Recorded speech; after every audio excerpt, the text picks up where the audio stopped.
Hello, everyone. Welcome to another forecast. I'm Claire Moon, and we're going to be talking about the astrology of June 2025. And the month is starting off a little bit spicy. We're going to be starting off with a lot of air and fire, and then we're going to move into something a bit more chill toward the end of the month. More to come on that. But before I do, thank you everyone for joining me, whether this is in real time or later. I do these live, and I like to do them live to kind of give, I don't know, the other astrology enjoyers a time to come together and we can nerd out together on the weather for the next month. And I say weather, meaning astrology weather. Um, I have a website, www.aligninglightastrology.com. That's where you can find out more about me, about my work, my services. I am a professional astrologer. I do readings. I do this full time. This is part of my full-time job.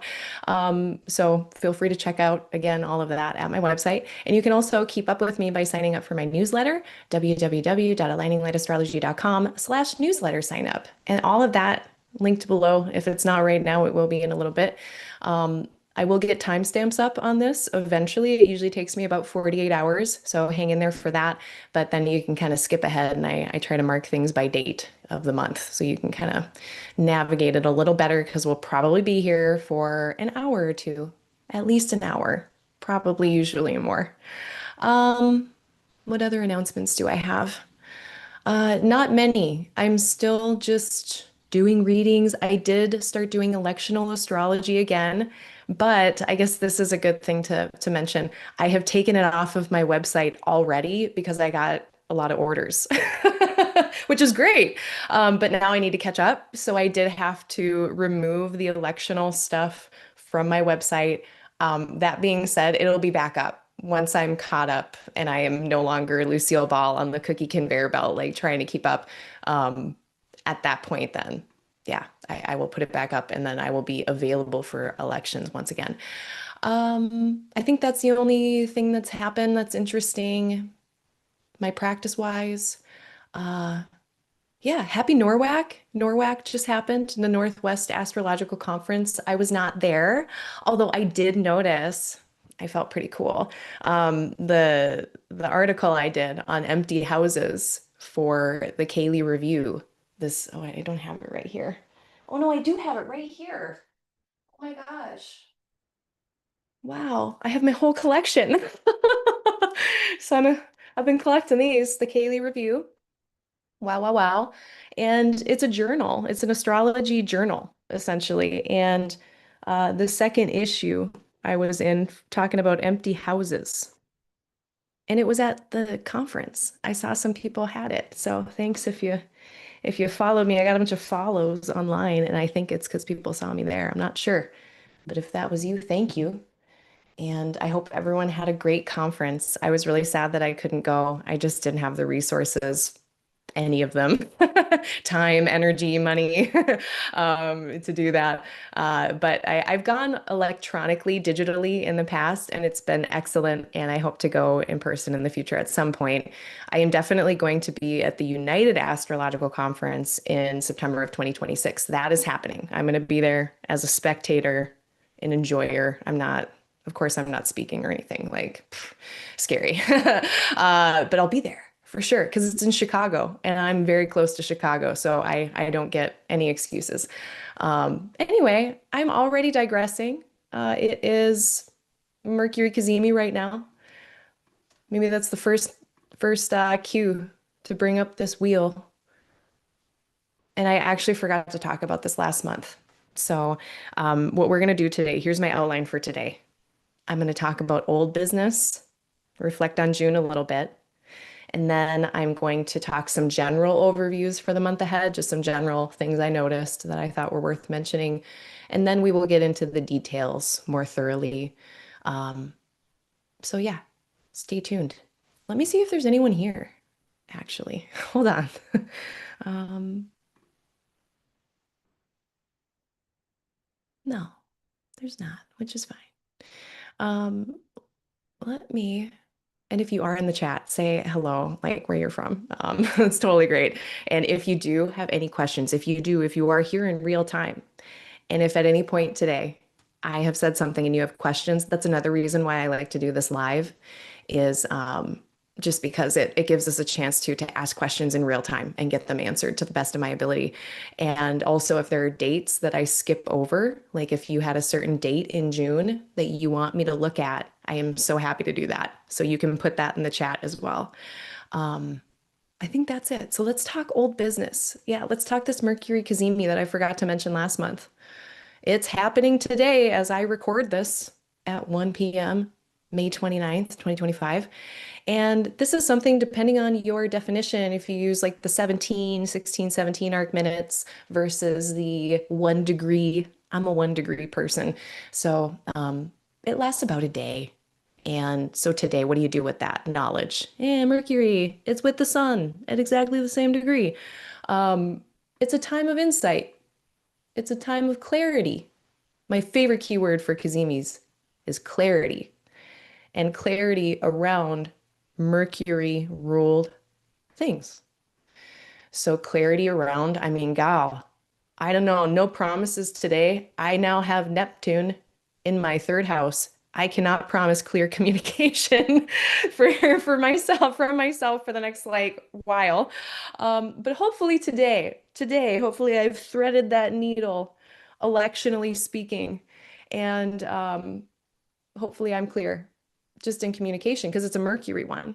Any of these planets can come around and meet the sun, and or the sun meets them. And there is this moment of being in the heart of the sun that that planet will experience, and we can have clarity around that planet's themes and around the themes that that planet is in charge of in our own birth chart. So for this theoretical Virgo rising, they might be having clarity about themselves today or tomorrow on the 29th or 30th of May, clarity around the life path or the career or the public presentation of the self. So there could be clarity around any of those things for a Virgo rising.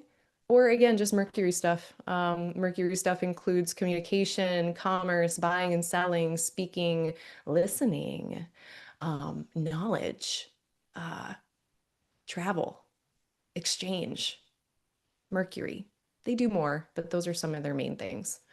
So enjoy that today. I will be. And if you do have any clarity or any insights, write them down if that helps too. Sometimes writing that stuff down, we think we're going to remember it, and I might be projecting because I can't remember ever. I think I'm like, I'll never forget this. This thought is so good. How could I ever forget this thought? And then I do. So don't be afraid to write down your insights. Yeah, Mercury Cazimi.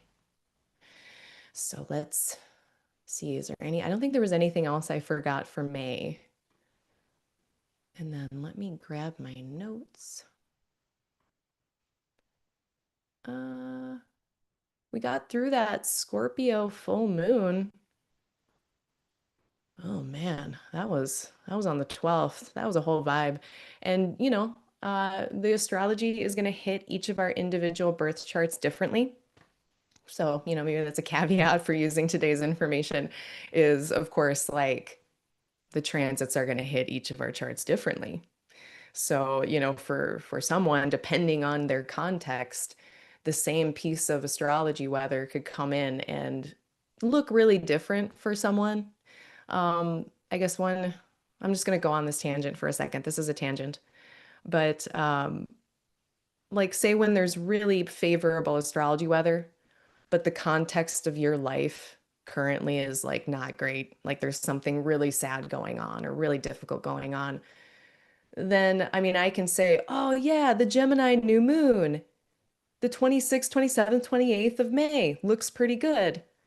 But then, there can still be difficult things happening if that's been your context and that continues to be your context. But then my hope is that there's some reprieve, some rest for anyone involved in that situation, whether it's you or a loved one that you're watching suffer. If that good weather comes in, sometimes it's just like nothing bad happens that day, like nothing worse happens. Or it can be, I mean, okay, and this is like more of a specific example, but I've seen it several times now. So this is not just picking on one particular client or any specific example. Like over the last 7, 8 years I've been watching, I've noticed this happen multiple times that someone will be ill and about to pass away, and a piece of what looks like comfortable, easeful weather astrology comes along and they pass away. And maybe they were suffering a lot and now they're resting and they've passed away. So I should have trigger warning that. We're just getting fresh right away with the trigger warnings. But it's context dependent. It's always context dependent. And I've just seen so many examples of like, how did something like that happen on a what like an astrology day like today? And when you look at it from the perspective of a certain context, it can be like, oh, yeah, that does actually make sense how that would be a relief, a reprieve, a resting of some kind. So I think that the main headline there of this long tangent is that whatever I say today, you got to place it on the context of your life. So that's that. I'll lay that to rest. Apologies for anyone who got triggered because I didn't do the warning in time. Um, let's see, okay. So old business, old business. Oh, and there are people here. Hello. Hello, Empress. Hello, Atlas. Welcome. Got people from Arizona. Ah, and a nice thing again, doing this in the afternoon, I actually get my people from the more globally east time zones. They can join in. Yeah, we're totally going to talk about that Sun Jupiter conjunction. And speaking of Cazimis, we're going to talk about that one. And Cancer new moon. Definitely going to talk about that. Hello. Excellent emoji choice. Um, thanks for joining today. And if you have any questions, you know where to find me because I'm right here right now. Uh, next old business thing. So we got through that Scorpio. I digress from the Scorpio full moon. We had a Scorpio full moon on the 12th of May, and it was not comfortable. And I heard from many people that it was not comfortable. Granted, depending on what your activations are, what perfection years you're in, it might not have hit you as loudly, but I definitely heard from a lot of people that was a doozy of a few days around mid-May. So we got through that. We got through Venus and Mars out of their post-retrograde phases. So for the first half of 2025, we had Venus and Mars doing these retrograde dances. And now Venus has gotten past the point where that whole story started. Mars, likewise, has gotten past the 10 degrees that they were when they stationed retrograde way back in December.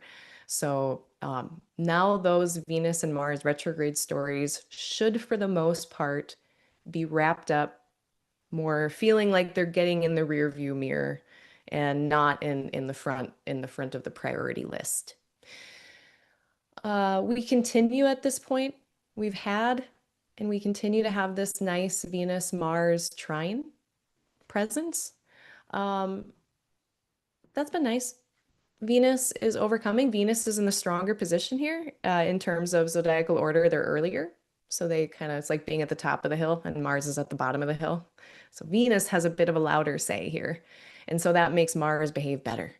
And so then we get really the best of this trine. It's very passionate, it's like bringing together action, effort, motivation, what excites us, and what we want to go after. People, relationships as well coming in. So sharing what we're excited about with others. It's very collaborative. It feels very collaborative and like kind of pollinaty, especially with all the Gemini stuff influencing. Then we get like very pollinator energy, sharing, collaborating. That's been the case for a lot of May, and it will continue to be the case for this first part of June. It's a really powerful time to get stuff done, express yourself. It's just very sextiles, trines. Things go more easily, a bit more smoothly. Chiron is in here, so be careful. I've been noticing too in the news, there's been people just saying stuff, expressing themselves in ways that get themselves or others in trouble. And yeah, and there's some hurtful things that can go on when Chiron is around. So just whatever we are expressing, collaborating around, making sure that there's not as best as we can avoid unskillful stuff. easier said than done. It's very like in English, it's kind of like F around, find out energy. That's what it's been. That's what it's going to be for the first 10 days of June, is this kind of like, you F around, you find out. Like that's kind of the vibe. So have fun with it, but also be careful. Um, let's see, what else? Old business. Saturn went into Aries. Oh boy, has it been an adjustment. For the Aquarius Capricorn risings, you are Saturn. So I am an Aquarius rising. I feel like I'm a little tuned into Saturn here, and I can tell they're in a different sign, and it has been difficult, uh, in terms of a few things. And now Neptune is in here too, so some of my struggles are with Neptune, but like the speed. I've been talking faster. It's in my third house. I try. Y'all do not even realize how much, well, maybe you do, how much puppy energy that I have. Like when puppies are just like unskillful and knocking stuff over and go running around too fast, like that's what I feel like inside of myself. And I'm like trying to like contain this puppy. And I've been doing really good for like years now. I've been getting so much better and better and better at not talking too fast, saying less, not going off on sermonette. Um, but man, since Saturn got into Aries in my place of communication, it's like I feel like I've backslid like 2 years. So it's just an adjustment period. I feel like it ingresses, like when a planet moves into a new sign, it's like that is strong. It's like loud, it's obvious, and then we get adjusted, and then it's like whatever. It's much better. And it's also worth noting, that like, oh, that's not what I meant to do. Saturn, as now for this first year, they're gonna be in this first, I mean, for the first, yeah, year, they'll be in this first decan of Aries. Saturn will be in the first decan of Aries. And that's a Mars decan. That's a really martial area. The first bound is Jupiter. And so, I mean, and PS for decans, I'm using the descending Chaldean order. I'm not using whatever the other one is that I don't remember what it's called. Uh, and I'm only using the visible planets for this. But it essentially, the headline here is that it gives a different vibe. So it's not always going to be like this. At some point, Saturn's going to get like, well, maybe it'll be worse for Saturn. I don't know. That's a question maybe I'll have to get into trying to answer because I don't know the answer to it. Is Saturn going to be worse off in the sun's bound? Or sorry, the sun's decan next year? I don't know. Because like Saturn usually doesn't do well in Leo, or and Saturn and Sun are kind of these diametrically opposed archetypes. So I'll look into that question. But again, the headline is just that like the vibe shifts like throughout Aries. It's not always going to be like this. But yeah, I feel tired because of Neptune, and I feel like things are still going too fast, and that's a recipe for a problem. I've already had a few like, and this is again, it's going to be like very specific to the house that we're talking, and the topics therein that you're going to be noticing this. So like for this Virgo rising, it'd be more eighth house, like shared resources kind of things. So be careful about your shared resources. Uh, but yeah, I've been noticing it. Like I've gotten a few bumps and bruises and dings and stuff from just moving too fast, just not doing my usual. I've been trying to like move more slowly, be intentional, be mindful. There's so many movements I go through in my day. Like I've made a whole can of soup and I wasn't even mindful for the whole thing. And I'm like, wow, where was I for that whole thing? Oh yeah, I was on my phone. Um, yeah, I don't know. It's an adjustment period. Is anyone else noticing it? Like since, because this happened on the 24th, the 25th, depending on your time zone. So 25th of May, 24th of May. That's when Saturn got into Aries.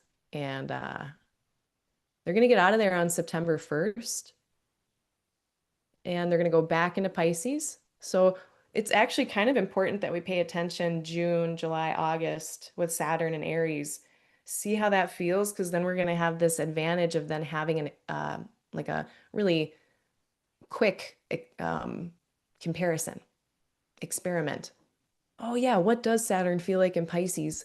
And then we'll feel like what that's like again from September 1st to February 13th of 2026. And then Saturn's going to go back into Aries for good. So um, June, July, August, I'm calling it like Saturn person solstice season. That's like my ungendered way of saying it. Saturn girl solstice season. Um, yeah, that's what's up. And it's with Neptune, so it's not your average Saturn. But that's been a big shift. We're in it now. So we'll see how it goes. But yeah, is anyone else noticing? Have you noticed the shift? Let me know too in the comments. If you have any anecdotes. I mean, it's only been 4 days, 5 days. It feels like it's been much longer than that already. If I can just freely whine for a second, freely complain. All right, so Saturn is in Aries, and we're going to talk about it, of course, a lot. This month, Jupiter is going into Cancer. So, uh, very important overall thought. What other? But before they do, or no, after they do. So Jupiter is going to go into Cancer, which we're going to talk about. This is kind of old business, new business. Let's get rid of this complicated wheel. So we've been having these Jupiter-Saturn squares for about a year. And we're getting to our third and final of them. The first one was mid-August of 2024. We had Jupiter, who's trying to grow and expand and move forward and progress. They were bumping up against this square from Saturn, a delay, a challenge, a slowdown, a barrier of some kind. It's not, and it can also come out as like awkward growing pains. Like I am growing this thing and there are these challenges that I'm working through, but it is slowing me down. It doesn't mean that you're not doing it, you're not having success, but it can feel like kind of walking through mud a bit or trying to run in sand. It's kind of difficult. Uh, that peaked again December 24th of 2024. So around, depending on what holidays you celebrate during the holiday season. So kind of, and that's such an interesting time for so many people too. It's kind of hard to throw in astrology and be like, yeah, how did that feel? Because it's like, I don't know, I was at this family gathering, stuffing my face with food. So, but the last one was end of December. And then the last one, now this is going to be happening in different signs. So circumstances have changed, whatever those circumstances are. There's still this kind of awkward growing pain situation, this expansion amidst challenge, growth amidst challenge or delay. But it's growth, it's happening, and now we're going to have even more. So Jupiter in Gemini was it's very different. So Jupiter in Gemini was not in that great of condition. Um, Saturn in Pisces was middling, not its favorite place to be at all, but not the worst. Now we've got Jupiter, who's in great condition, not Mercury, Jupiter, and Saturn is no longer in middling condition. They've gotten in worse condition. So now, even though we've got Saturn with this overcoming upper hand, like, yeah, they do have the final say in some things right now. They do say, yeah, you can, pass through, go collect $200, but not so, not so fast, or here's this challenge or this thing that needs to be adjusted. Squares can be so much about change, pivoting, and adjusting. Um, at the same time, now it's like there's even more growth, and Saturn is even less able to keep it contained, So I think it's going to feel quite a bit different than the last two squares, but this is something that's queuing up first half of June. It's going to peak the middle of June and then start waning in the second half of June.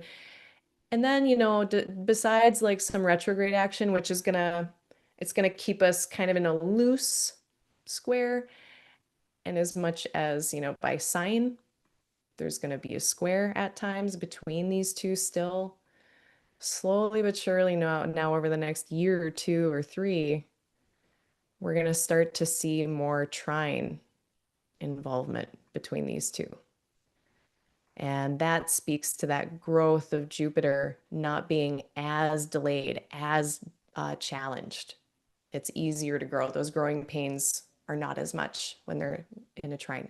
Saturn's still impeding that growth a bit, but not nearly as much as they have been in 2024 and 2025. For better or for worse, of course, but that was another big thing I was seeing. And just in general thought too. So Mercury Cazimi right now, Mercury's condition over the next few days, they're going to be great the first week of June. So get all your Mercury stuff done. You're communicating, commerce, yeah, filling out forms, stuff like that. I don't know so much about handing the forms in. Maybe wait till after June 22nd for reasons. Sun and Jupiter are going to get past square with Saturn. That square is still, again, it's like really peaking in the middle of the month. So depending on what your rising sign is, you might want to like fill out the form now while we got Mercury in good shape, but don't send off the form until, we get into better weather at the end of June in some ways. That really is dependent on rising signs. So I probably shouldn't be giving that as general information. But all to say, in general, Mercury is in really good shape the first 9 days of the month, the first 8 or 9 days of the month.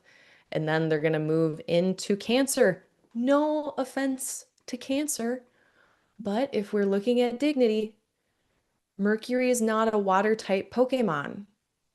Mercury is an airy, earthy type Pokemon. They're not a water Pokemon.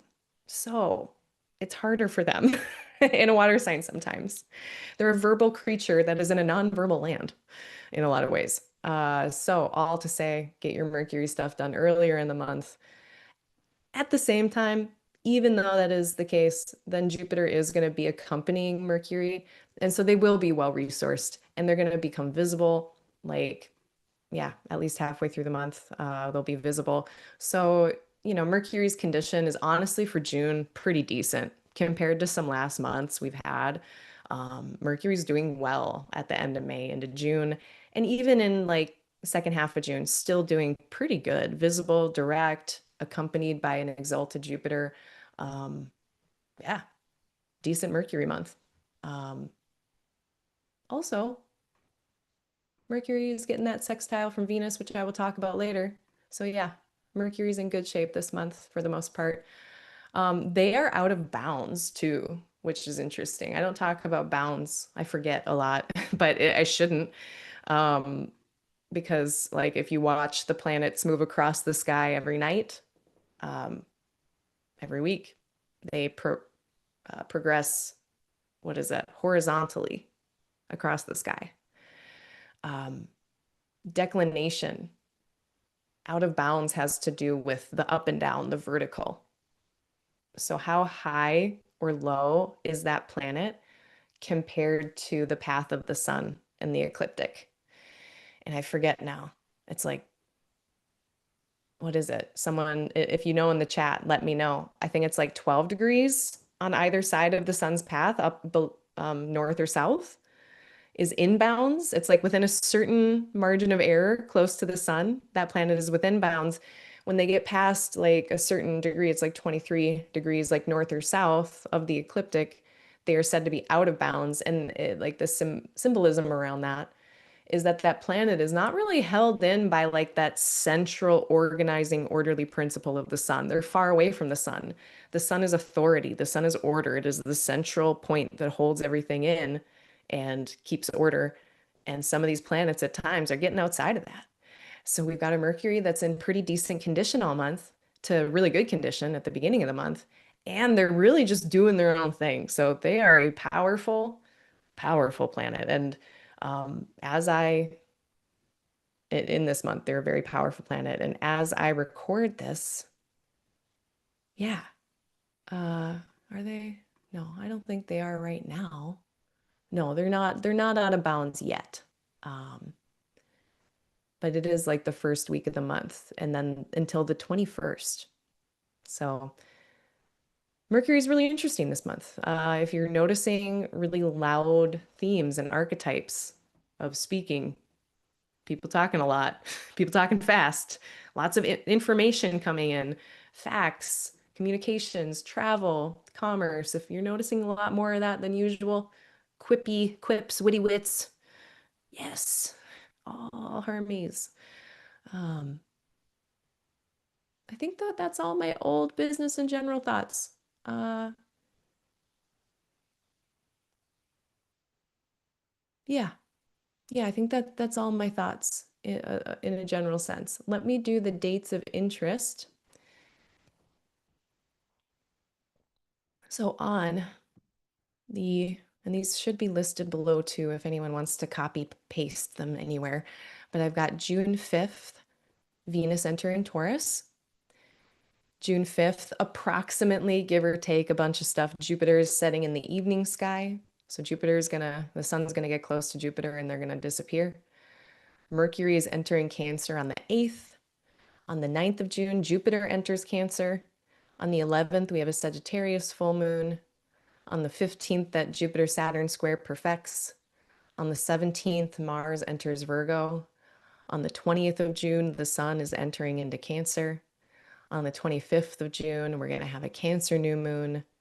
And on the 26th of June, Mercury enters Leo. And I forgot to put it on here, but when is the Jupiter Cazimi? That's on June 24th, Jupiter Cazimi. And that will last, I mean, really like a couple days, if you go by 1 degree. So those are the dates of interest for the month. Let me see if there's any questions before I jump into the details.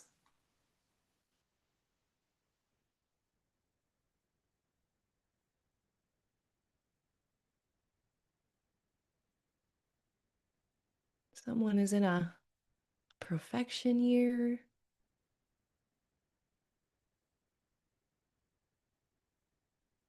Okay, I'm reading a question, everyone. Hold on 1 second. So if I'm in a third house, Sagittarius, I can't always answer specific questions like this, but let's see if my brain will do it today, or if I can. I'm in a third house, Sagittarius, perfected year. So Jupiter, and then natally in your sixth. Oh, nice. Jupiter Pisces. That's a nice Jupiter. Now, oh yeah, and they're gonna be going into your 10th. That's nice. There will be new moon in Cancer conjunct Jupiter. Does it mean I get a new job or promoted? I can, without horary, so like the questions this is so great. So thank you for asking this because there's several things in here that are helpful to note. So one thing is when there are questions like, will I or won't I get a job? I find that the most helpful astrology for that is horary astrology, which I am not yet providing as like a standalone service. I do bring it out sometimes in random consults if the need arises and I feel like it's a question I can answer. I'm still learning, but I should put it below and refer people to who I refer to for horary astrology. It's usually like Cam Cassidy to all. I feel like does Kira Ryberg do horary? I feel like they do. Um, so many people do. Yeah. Uh, Gabe Rosius. I think I'm saying his last name wrong, but I'll find him too. I'm pretty sure he does horary. And Ryan Butler, they do horary. But yeah, very good for it's basically like you get a question, you bring up a chart, and the chart of that moment that the question was asked, that chart is red. And then it gives you kind of a yes or no, more black and white answer usually. Um, oh, and of course, like my favorite, Rob Bailey, but I forget to mention him because he's actually been not taking horary for a minute because he's been working with Chris Brennan on the horary course. But I feel like they're done with that now or something, or getting to be done. So also check out Rob Bailey, see if he's doing horary. He's amazing. I'm currently taking that course, so I'm trying to um, buffering. I'm very buffering my skills with horary. But let's think about that question though, from more of a general sense. If we look at it with forecasting, um, let me pretend here. So you're a Libra rising if you got a Sag third house. And you're wondering about this. So here's what I would say if you were like in a session with me. I'd be like, well, the chances are better than if you didn't have Jupiter in here.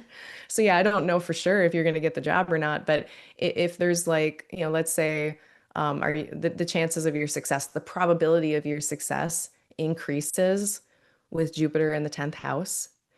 Your probability of success increases, like especially getting a yes to something, also increases because Jupiter is so strong. And then because you're a Libra rising, the sixth house is also ruled by Jupiter, and the sixth house is a place of labor, especially hierarchical labor that's you're probably not getting paid enough to do it. But Jupiter, when they're in Cancer, they're going to be in better shape. So, I mean, just that in and of itself also helps the sixth house. So, yeah, and it's a Jupiter year, so these topics are louder. So, if even just if you're applying for jobs, you're trying to find a job, that already tells me that, or a different job, that already tells me that this topic is loud. If you're already, if Jupiter is active, and maybe we can say the third and the sixth are a bit activated then that year, given Jupiter is activated that year. So yeah, great time to be. This is when I would apply. This is when I would move forward, especially after June 9th. Now, if you've already applied and interviewed, then a lot of that stuff was seeded before Jupiter got into Cancer. Then I'm going to dial down the confidence of my response. But I can also see a situation where, okay, maybe like Jupiter was in Gemini when all this stuff got seeded, when it started. Um, but maybe, Jupiter goes into Cancer and you get the yes, you get the invitation, and your situation improves, So if it was before June 9th, don't let that scare you. But certainly after June 9th, your chances of getting a yes are going to be more. So yeah, hopefully that helps. Good luck. I hope it goes well, of course. Thank you for the question. I think that's it for things of old business, overall thoughts. Yeah, and again, as I'm going along, if there's any dates that I skipped over or didn't cover, just let me know. And I guess one little grounding note. I guess I don't need the wheel to say this. I like to use forecasting astrology. Best way to use this information today is to use it to plan ahead. Make little notes in your calendar for yourself. That might help guide you. Like I love to I actually listen when I'm listening back for the timestamps. I often, before I do this, I've got a bunch of notes and I know kind of what I'm going to say, but I don't know totally what I'm going to say. And often I come to conclusions when I'm doing this. And I will re-listen back to it when I'm doing the timestamps. And I will make little notes for myself in my own personal calendar that says stuff like, hey, get your Mercury stuff done. Before I'll be like, I'll put one for June 8th and I'll say, deadline, get your Mercury stuff done. I will say like, be on your best behavior to myself for certain transits where it's like if Mars and Mercury are squaring, like, yeah, I need to say less, listen more. I put notes like that. So sometimes they're really practical things where they're very actionable. Other times it's more just kind of like, hey, there could be a storm coming. Do you want to step in shit before that storm? That's kind of so to keep yourself from doing that. That's how I best use this information. But what I try not to do is to imagine every worst case or best case scenario, like from the astrology in a way where I'm no longer planning for the future. I'm just marinating in my hopes and fears. That's not a helpful thing usually. So if you notice yourself moving into those spaces of just kind of ruminating on what could happen. Um, just come back to now. Remember what you can or cannot do or not do. It's like, yeah, right now, what can I do? I can take a breath. I can drink my coffee. I can wait for a week. I can not send that email today. I mean, there's all sorts of actionable and the thoughtful, intentional inaction is agency. It looks like you're doing nothing, but you might still be like using your agency, even if it looks like you're not doing anything. So that's how I like to use this information, just to stay in long enough to plan ahead, but don't stay too long that you start worrying. Because we can never tell exactly what's going to happen, but we can tell the fuzzy outline. So let's get some fuzzy outlines. Let's look at the first of the month. I actually just put a note in my calendar yesterday, kind of after it was a bit too late. Um, that's not true. Even later, after I put the note in my own calendar, I still didn't listen to it. But I would recommend everyone being on their best behavior at the end of May, going into June. Like the weather now is fine, like end of May is fine, but like first week of June's kind of weird. So I'm like, what leads into that?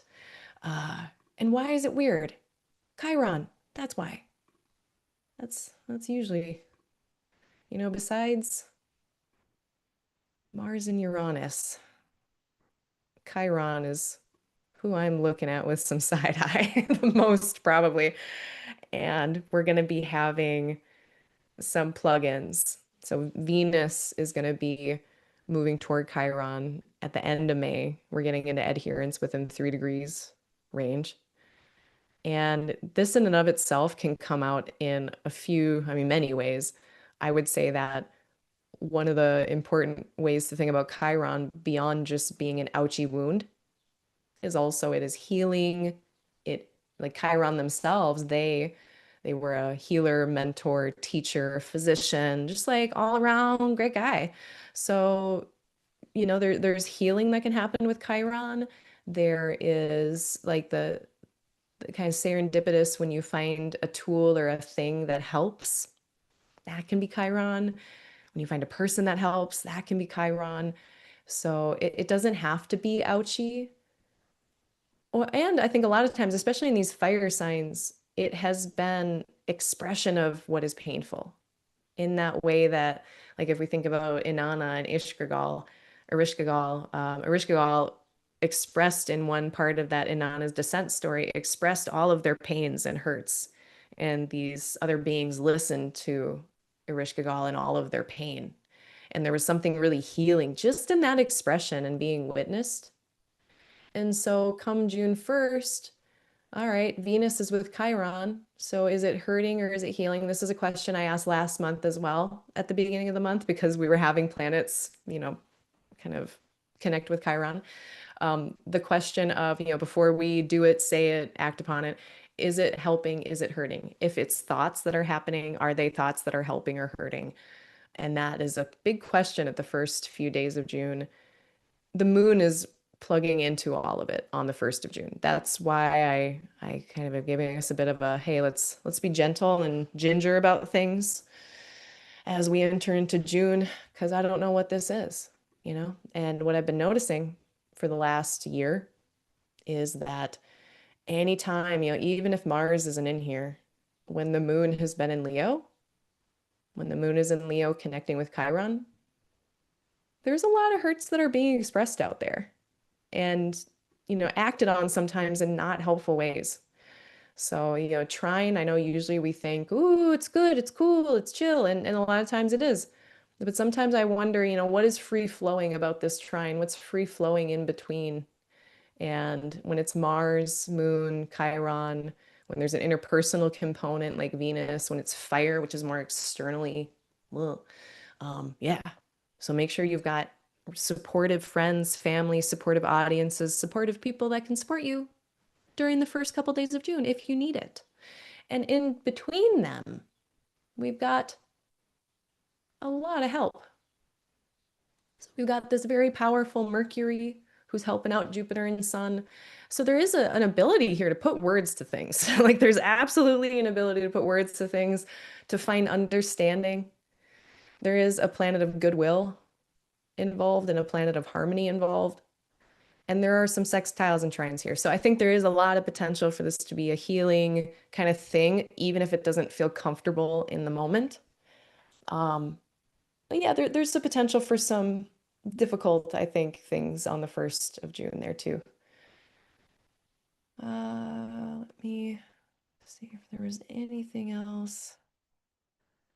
Yeah, Venus is at their max elongation as well, which is a fancy way of saying that there is far away in that horizontal way across the sky, they're as far away from the sun as they're going to be. They get about, what is it, 40, 48 or something, or 40 some degrees away.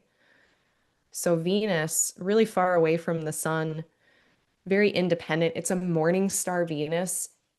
It's like a very spicy warrior Venus. Venus is in pretty warrior queen mode here, and very loud, very that externalized active Venus.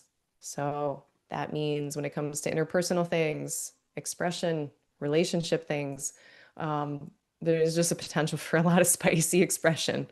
Just be careful with it. And if you can have, it could be fun. There is a potential there for it to be fun, to be collaborative, to be a healing collaborative thing. There is that healing potential there. So just keep your head on a swivel about it. Spicy Venus. Then as we go into the 2nd of June, we're going to get the moon cooling off a bit, moving into Virgo, ruled by a lot of, it's less passionate by the end of the day on Monday. By June 2nd, things are getting less passionate.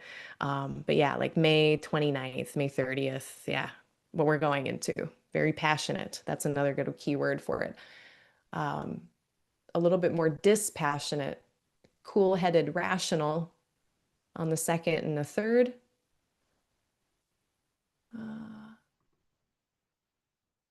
We do have any time now, because Saturn is in the first little degrees here of Aries, anytime the moon is at the end of a mutable sign like Virgo, end of Sagittarius, end of Gemini, they're going to be running into a hard aspect with Saturn. So that's going to be probably more on like the 4th, but I would say like the 3rd and the 4th of June. How I'm saying like, yeah, Mercury's in really good shape. Do the form, fill out the application. I don't really like the 3rd and the 4th for like handing in the application, because when the moon is moving towards Saturn in a square in opposition, it can mean rejection, or Saturn coming up, delays, barriers, like, okay, yes, but with revisions kind of thing. Because Jupiter's around too, but take care on the 3rd and the 4th. There is going to be that little note of delay or slowdown in the air. By 2 p.m. Central Time on the 4th, the moon is going to be clear of Saturn. So yeah, about this time on Wednesday, they're going to get past that by a degree. They're going to get past this confusing opposition from Neptune, and then things will clear up a bit. But yeah, the 3rd and the 4th might be a little slower, maybe a little bit more chill of a couple days. And then, too, just so everyone knows, in general, the sky is pretty nice. Like we've got Venus and Jupiter in a nice sextile. So there are other things, even like this month, as I'm talking about difficult things, like there's some Mars, Uranus, Moon, T-squares that have come up. In the wider context, the sky is much more functional than it's been for most of the year. So even like the difficult things this month, like go from threat level red to threat level orange or yellow. It's not as bad as it's been. So just to throw that out there. Um, then on, so what, I guess I should stop. What do we do with the Venus Jupiter sextile? I would say this is where, if you know your rising sign, if you know your houses and where they are, if you can put together topics of Aries and Gemini the first week of June. You might have a lot of success. So, for instance, I'll pick a different rising sign here. We got Libra rising in the crowd. We'll do Libra rising.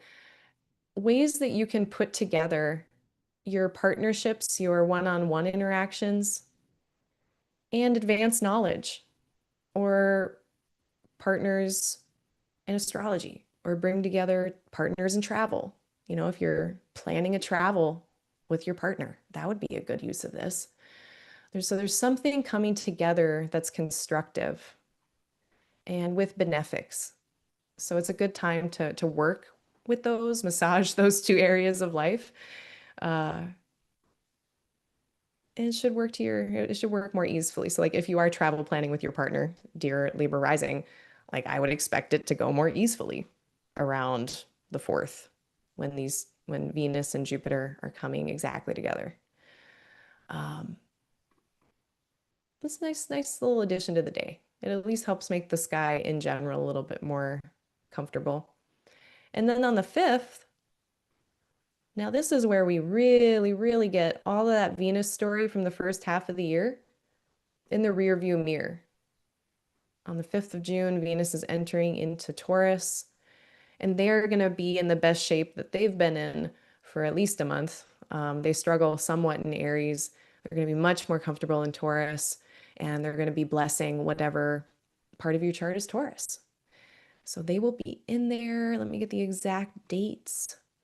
From June 5th to July 4th. So we get a whole month of Venus doing very well. So, I mean, for the most part, June is good. First few days of July, good for peopling, art, beauty, growing stuff like cultivating something over time. That's what Venus does. They're good at showing up regularly, especially in Taurus. It's like that's the name of the game, is regularly showing up to cultivate something. So whatever that is for you, if you've got a project that you need to show up regularly for, Venus and Taurus can help with that. Just enjoying the yummy yums in life, enjoying, you know, what is, if you have the means, you know, luxuries.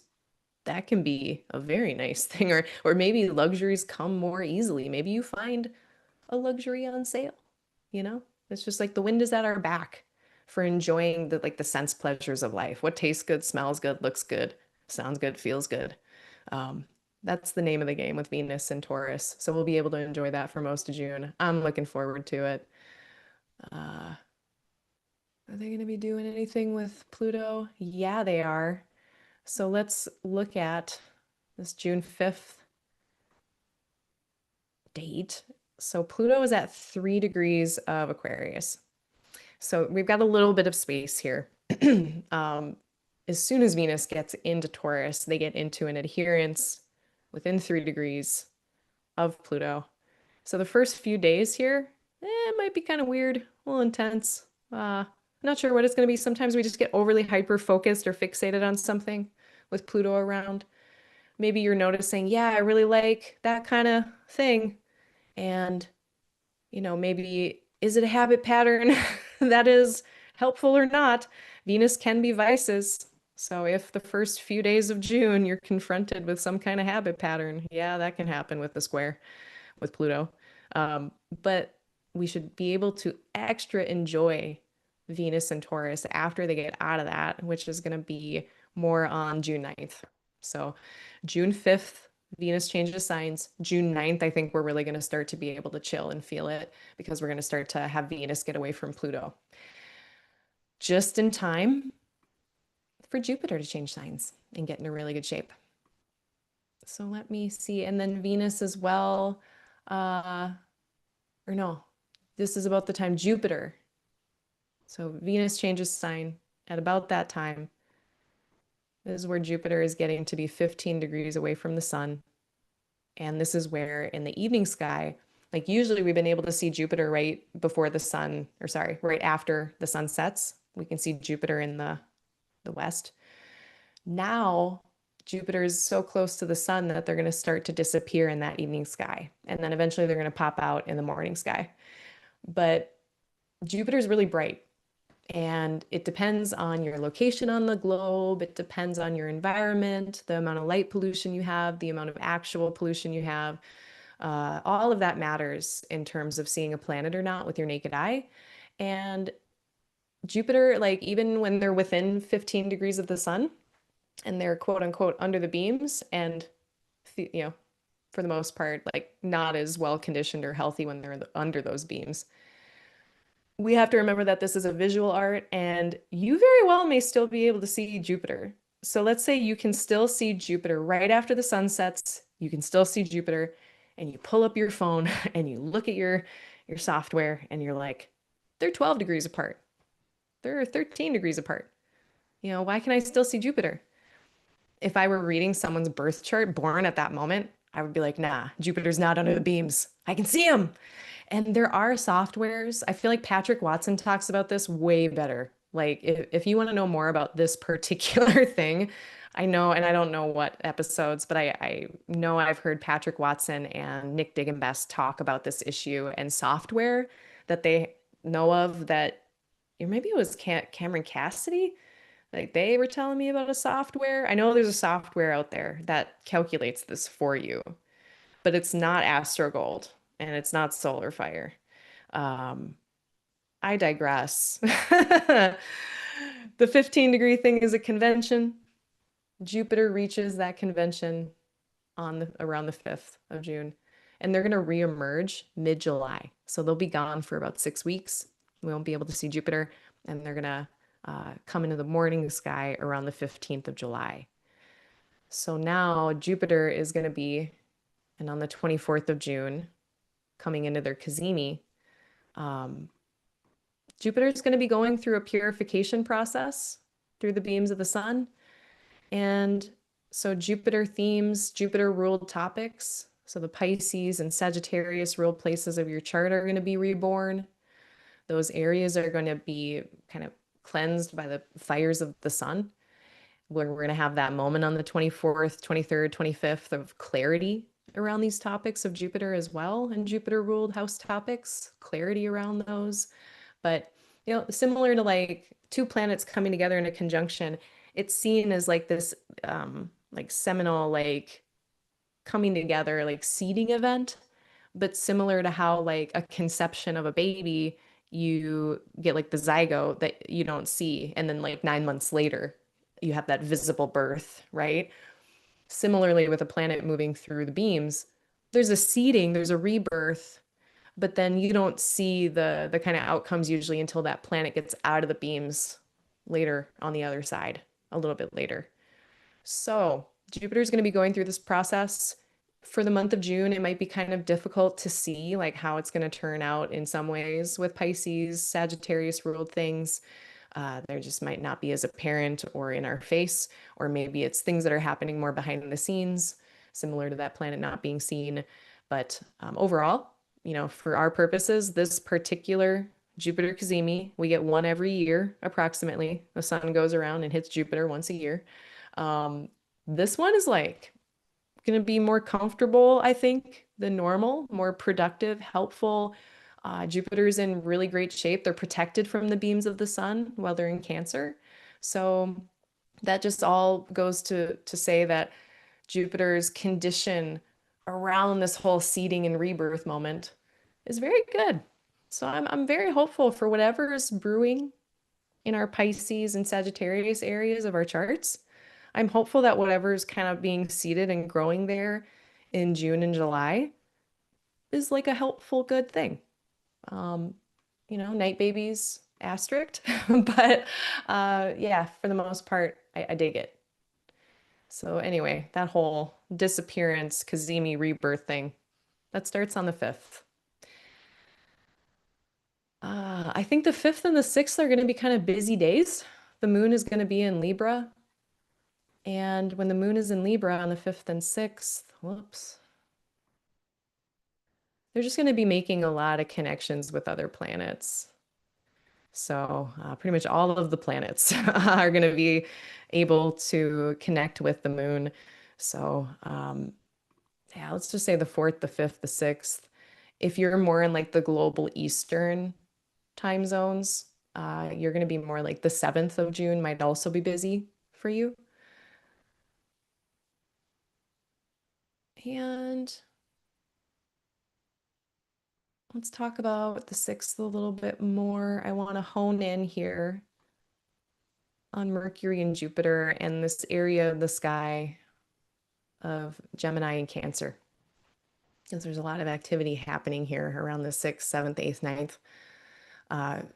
First things first, we're going to have Mercury coming into an adherence with Jupiter. And so Mercury and Jupiter's significations coming together really nicely here. So, things about like the little things and the big things, all of the little details in the wider plans, bringing all of that together.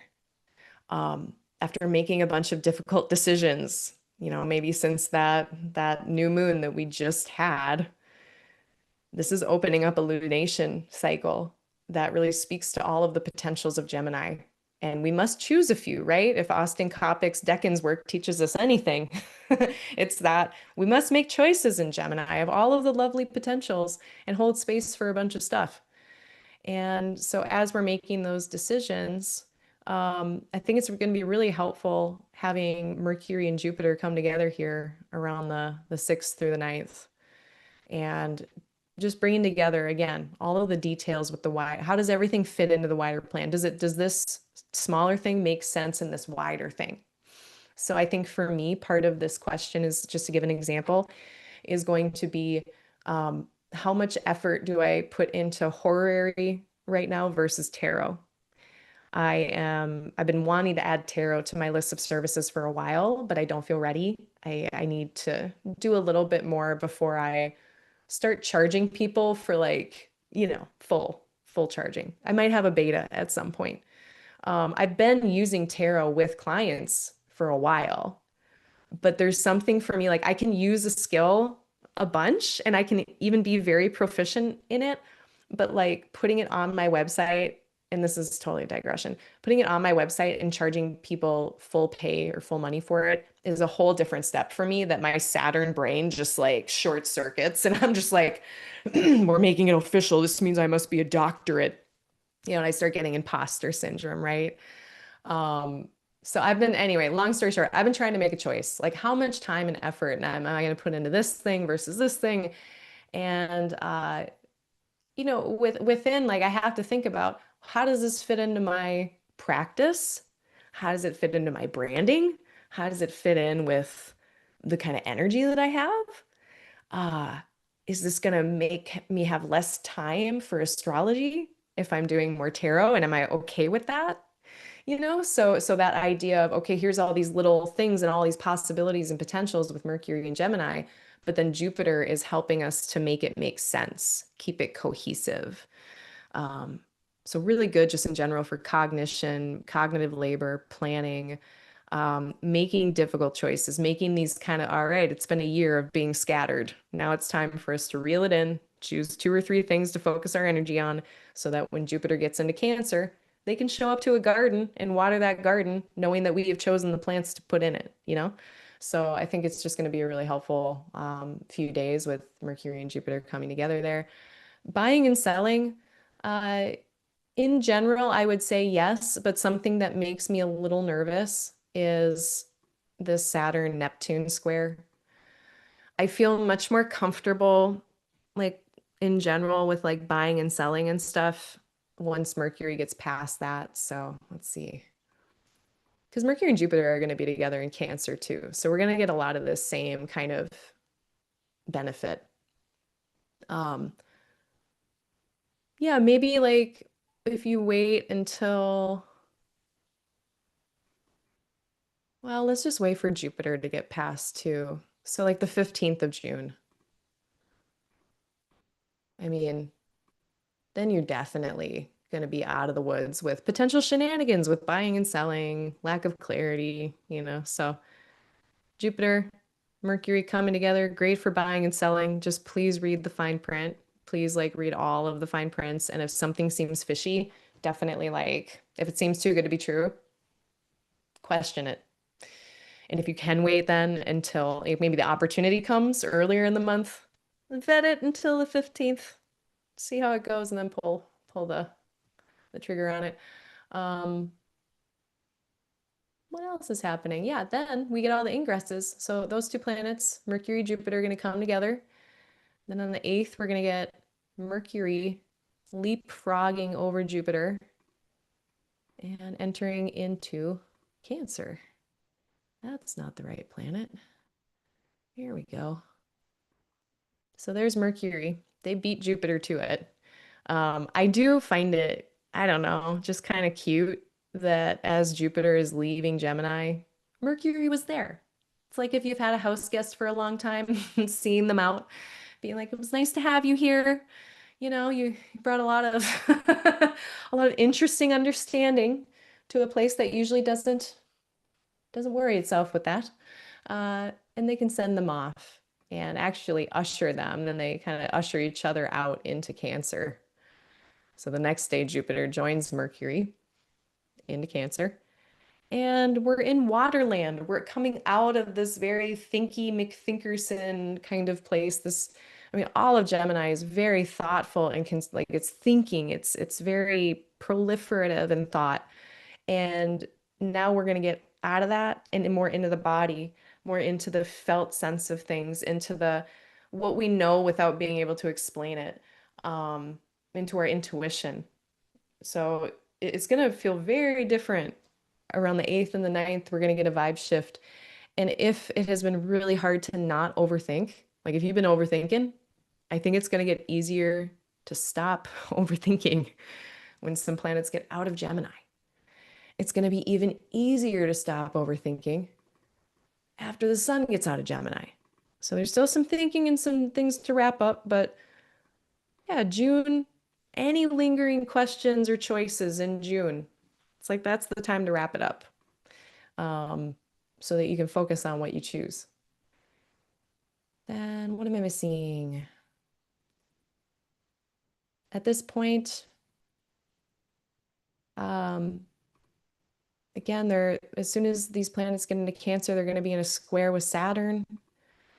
So as much as I think everyone's going to be excited, be like, yay, Jupiter in Cancer, yay.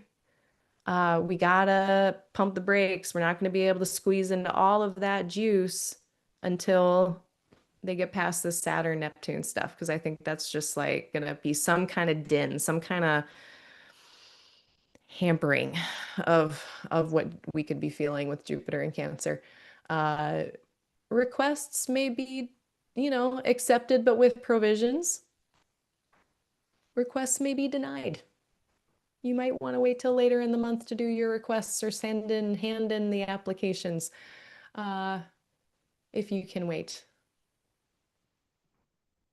Now, I do have my first also mind your own business day. That is kind of on the 8th. And as much as there's all this interesting stuff going on between Gemini and Cancer and all these ingresses and planets switching signs, in other parts of the chart, the moon is also tapping into Uranus and Mars in a T-square.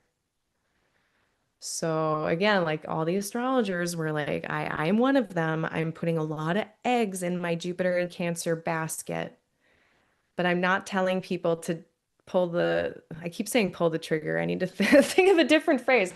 What's a different phrase? Initiating, starting something. I'm not going to tell people to be initiating or starting something until like after the 8th or 9th, after the 15th, after the 22nd, like the 8th or the 9th. Just let's all kind of feel into it, see how it feels, because there's some other weird stuff happening that doesn't feel as chill or as great in the sky. So, overcoming square from Mars, not comfortable. It could just be getting a lot of work done, but it could also be like interruptions, disruptions of some kind on the 8th or 9th. So do your best to go with the flow, have flexibility on the 8th or the 9th. It's not like ever, again, like the grand context of the month is pretty good. So even these T squares, it could be worse. Mars is seen by both benefics. So whatever Mars is doing, And now Uranus also has Venus here. So, like, whatever Mars and Uranus are doing, there are benefics that are able to support the rest of the sky. So, it's not the worst picture I've ever seen for a mind your own business day. But yeah, be careful. Take care of yourself extra, take care of others extra on the 8th and the 9th. And 8th, 9th, 10th, 11th, we're going to have Venus and Mercury coming together.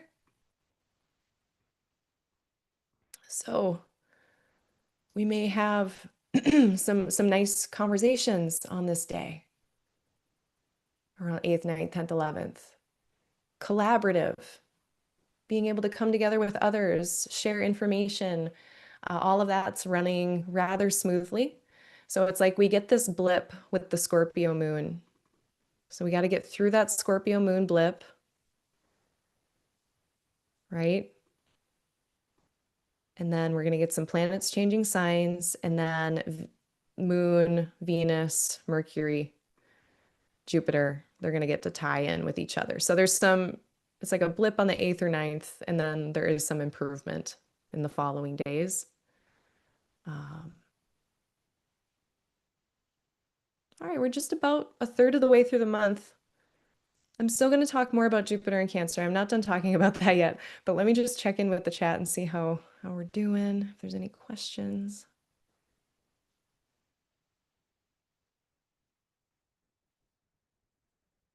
Ooh, Christina, Xtina. I love that. You're a Cancer rising. So, also Cancer rising babies out there, you've just been getting a tough time for the first half of 2025. And I am so excited for Jupiter to get into your first house and hopefully just generally improve your condition. The first house is it's mind, body, spirit. It's also our general circumstances, which is kind of vague. And in the cases of Jupiter, I'm like, sure, vaguely improve everything. That would be great. So I'm looking forward to that for you all. Hello, Fallen. It's nice to see you again. Welcome, Emo. Welcome. Hello, Orphic Astrology. Orphic Astrology, you're an astrologer. I think like if I think we follow each other on threads. Hi. I always love like seeing people that I see in other parts of the internet. Um, all right, I have a few questions here.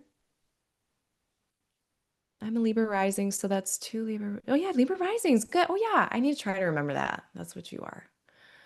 Um, Someone's asking, does the weather of June offer any insight on the children being starved in Gaza as we speak? All right, so this is where I'm going to try to respond to this. A couple caveats, and thank you for the question.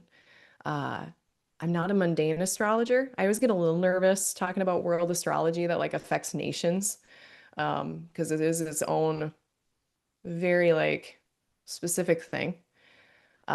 I do refer people to follow, if you don't already, someone who is so good at mundane astrology and talks a lot about like current events. Um, Dr. Ali A. Alomi, really good follow. So, what I've been noticing, like Mars, I'm usually looking at Mars for some of these things just because Mars is an indicator of conflict, war, famine, pestilence, plague, like all like just difficult things. Um, Saturn, I'm sure, could come in as they are like exposure to the elements. They are a lack of something. So starving, if I'm gonna try to put one planet on a lack of food, a lack of sustenance, I am gonna choose Saturn. So we could look at Saturn as well. Um, for looking at topics of what is like the people. The people are the moon. The moon is the people, the groups of people. And Venus and Jupiter are what is supportive. So as I'm considering world events, like I'm taking like these very basic kind of significations of the planets and I'm trying to apply them to things. Um, I don't know how I can respond without, I mean, in terms of astrology, like I'm always trying to find like a pattern of when did this problem start? What, like, when was the starting-ish point? And then trying to follow it along to be able to say, well, do I know when it's going to end? How do I know when it's going to end? And I can't know when or how that end bookend is unless I correctly identify the beginning bookend. So that's what makes this hard is that, okay, I know this started in October of 2023, but it also started decades and decades before that. Um, when I look at, but let's just look at Mars. So, like Mars back when it was in Cancer, let's just go back to when Mars was in retrograde, like earlier this year. So, Mars is a planet of all these gnarly things, war, conflict. They weren't actually as strong for a while. And I do notice when Mars is retrograde, it's like a conflict might quiet down. There's like a ceasefire temporarily before someone ignores it. Um, like the war does not progress along as loudly or as strongly when Mars is not in good condition. So Mars has been in Cancer for a lot of 2025. Um, then war not being as loud. But when Mars like they station direct in February, then I usually notice like, the conflicts speed up. They start getting louder as Mars progresses in their forward movement. Them being visible also really matters. Mars being visible makes them louder. And looking at now, I mean, in the last, like, the idea of like just in the news cycle, like what have we been hearing about the most with these conflicts? The famine part has been coming up more and more and more and more. And over the last month, we have Mars who has been in Leo, opposite Pluto. This looks worse and more violent, and I don't like it. It's just war being loud and expressive in Leo, and I don't like it. So then we see famine and all these things getting worse, or at least more talked about. It's been there for longer than the last month, but now there's more of a spotlight on it. But yeah, this last Mars Pluto, I mean, if I looked at the dates and what the news cycle was showing us, I can only guess that there would be some kind of intensification of violence anytime there's a Mars Pluto square or opposition. So then moving forward, I mean, okay, separately, I am kind of curious, like if Jupiter is goodwill, now the other end of the spectrum, Jupiter is goodwill, Jupiter is reconciliation, Jupiter is food and sustenance. And in a lot of ways, they're going to be better in Cancer, right? So, and Jupiter isn't even in Cancer yet, but we're already seeing a little bit more aid trickle in. Um, hopefully it gets better. I feel impotent and silly as a white girl in America being like, hopefully it gets better when Jupiter's in Cancer. But, as an impotent astrologer, that is what I am saying. So there's that's going to be changing. So we're going to have to watch and see if that does change anything. And yeah, I don't know. Mars in an earth sign, and then earth signs are usually a little quieter in their presentation.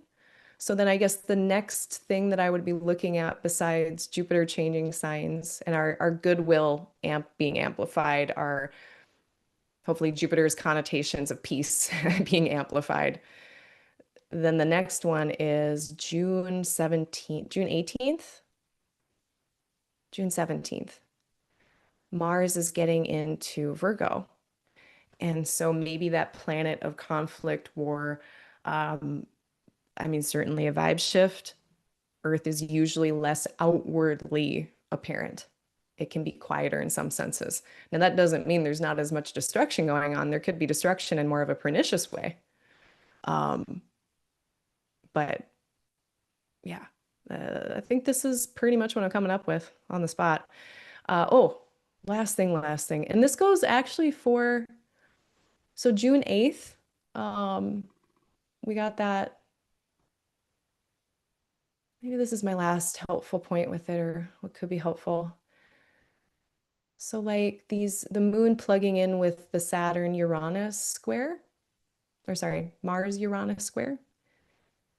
These would be days where I would expect more of an active, more activity, more action, more like just unexpected, not good stuff. So if you are an activist, if you're out there helping in any way, this is where on the 8th we take extra good care of ourselves and others. And then also, let's do the same on the 16th, 17th. Take extra good care of self and others. Uh, 15th, 16th, 17th. And then once again on June 22nd, take extra good care of yourself and others. And the 23rd. Those would be more active days in ways that are not like comfortable. Kind of mind your own business days. Or if you're not minding your own business righteously, please do so safely. So thank you for that question. Um, it's really tough to try to speak to something so big. And it's also good to know, I mean, one last little piece of nuance is that nation states have their own astrology. So then that's going to affect things too. So then I can, think that things are going to go one way. But then when you overlay that astrology on, a nation's chart, then that's going to say a whole nother layer of stuff that I don't know. And that's where the mundane astrologers really come in handy because they know that stuff like, oh, the parliament signed in the declaration of whatever on this day. And then that becomes that birth chart. And then you need to, and I don't mean to like shirk accountability. It's more saying, here's the limitations to my statements. Um, okay. So yeah, does the weather of June offer any insights? I mean, yeah, hopefully Jupiter in Cancer, that is a shift for the better. My one caveat about Jupiter in Cancer in terms of national stuff would be like an increase in nationalism. I'm a little concerned about that. At least from an American sense, after 9/11, we had Jupiter in Cancer and nationalism was at an all-time high. Now, that correlation, that's just a correlation. I don't know if that's the correct reflection I'm seeing, but it's like if we think about Cancer being protective, Cancer is home, Cancer is familiar, Cancer is who is familiar, and it can be very protective. And that's part of why Cancer is so good at growing stuff, because they can also protect what they're growing. When Jupiter goes into Cancer, what gets expanded? The sense of, okay, here's what is familiar. And does that protectiveness also expand about what is familiar? Now, Jupiter is goodwill, so I'm hoping that that doesn't turn into that. But yeah, let's just, for the most part, I think it's going to be helping a lot of other parts of the sky. So again, I don't want to put too many eggs in this basket, but I kind of continue to. Uh, Fallen, what is your question? Yeah, you can go ahead and ask it. Various Valens use the part of fortune as a second ascendant. Would you do this as a significant? Would, you know, yeah, is that secondary ascendant, that secondary like lot of fortune chart, is it as significant as the natal ascendant? Um, I don't know if I'd say it was as significant, but to a Hellenistic astrologer, it was something to look at. It was significant. I'm sure as I just from going over a lot of this material historically, I know there's just such a variety of thought. There's a diversity of thought in the Hellenistic tradition. They were arguing about so many details all of the time. So yeah, I can't say which one is more important. I don't know for sure, but I'm going to say the natal chart is the most important. Underneath, we can start playing with the fortune or spirit chart or things like that.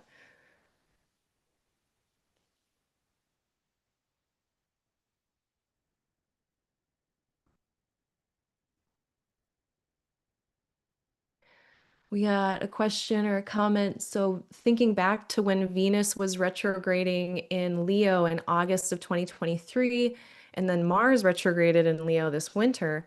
When Jupiter goes into Leo in 2026, do I think that'll touch upon themes of, of Venus and Mars? It could. It could. Um, it is really interesting that, year after year after year, there has been that activity in Leo. And so, depending what the context of your life is, like that very well could be another plot line along that story. Um, for me, it like that Venus retrograde, I was moving in with my partner. So yeah, we'll see how it goes. It's gone really well for the last 2 years, so it's fine. Um, and then the Mars retrograde, I mean, that happened. That was fine. We were fine for that. There actually wasn't much that happened in my seventh house, even though there was a Mars retrograde in it. It was more about me hurting my back. Uh, yeah. And then we're gonna have Jupiter come through. And so yeah, I'm sure that'll be some other plot line in my relationship life. So yeah, especially like when they start to happen around the same degrees, then stuff starts to get really locked in. So it would be an interesting thing. I don't know the answer to this, but to go back and see, I wonder what degrees, because Mars stationed at 6 degrees of Leo. I don't remember what Venus stationed at. I thought it was later in Leo. And I don't know where Jupiter is stationing. But if they were in similar degrees, that would be even another thing to be like, yeah, these could be linked. Great question. Um,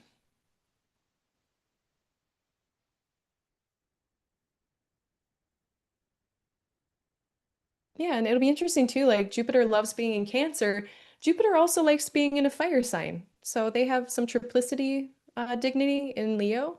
And so I think that's going to be a nice couple years ahead. Not that, I've enjoyed Jupiter in Gemini. Don't want to, I know people have that in their birth chart. And one of the most awesome things I've experienced from this has just been the width, like the variety of information I've been taking in over the last year and about things that I usually am not spending so much time on. So one of them has been tarot even more than usual. Also reading a lot more. I should link this below too. Let me, I'm gonna find it and put it in the chat. But I've been reading a lot of stuff about like socio-political racial stuff. Um,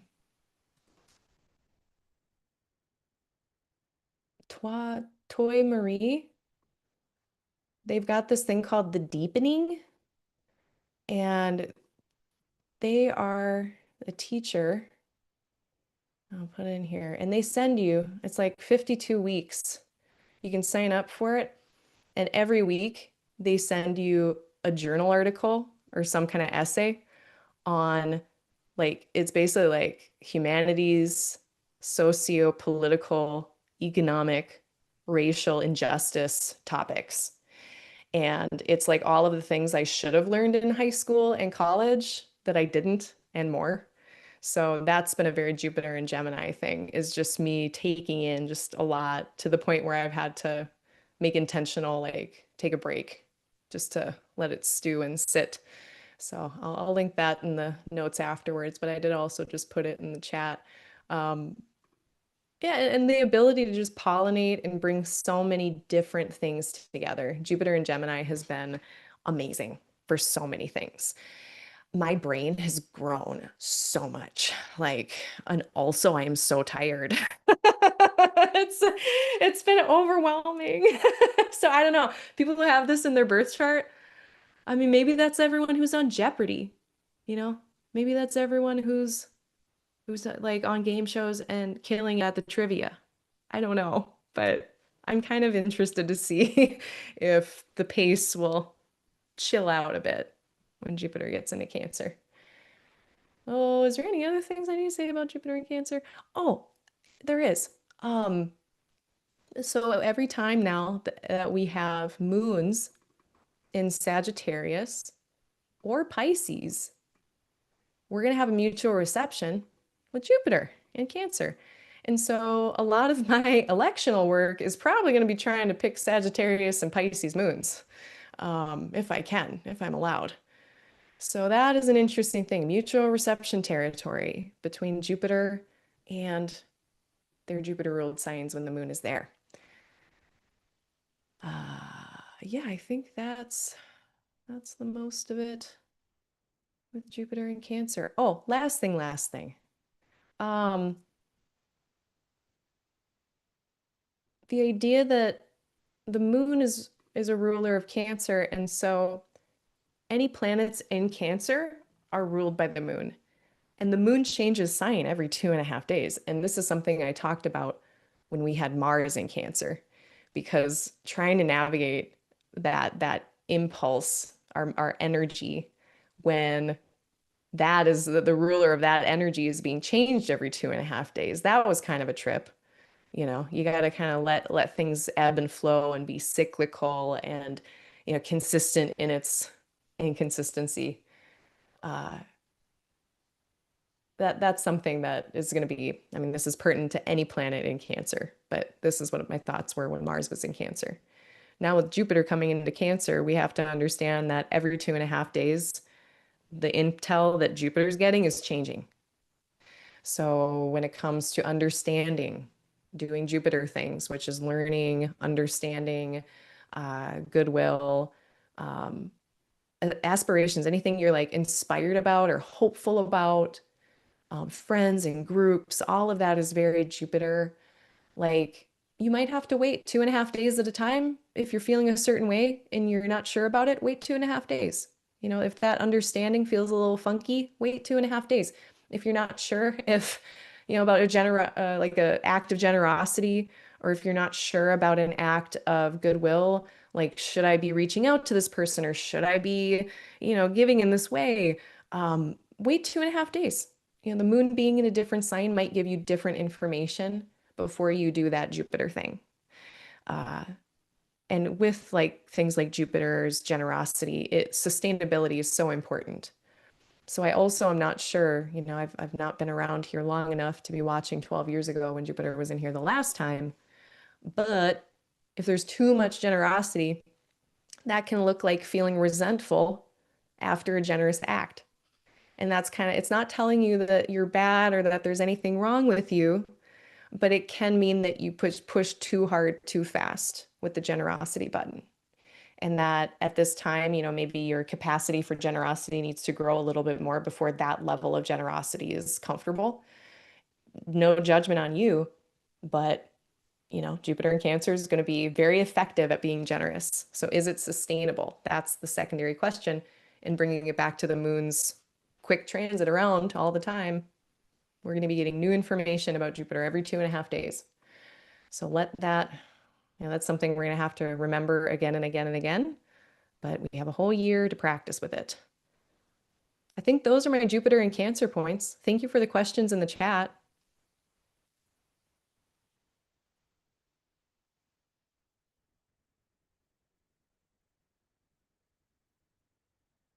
All right.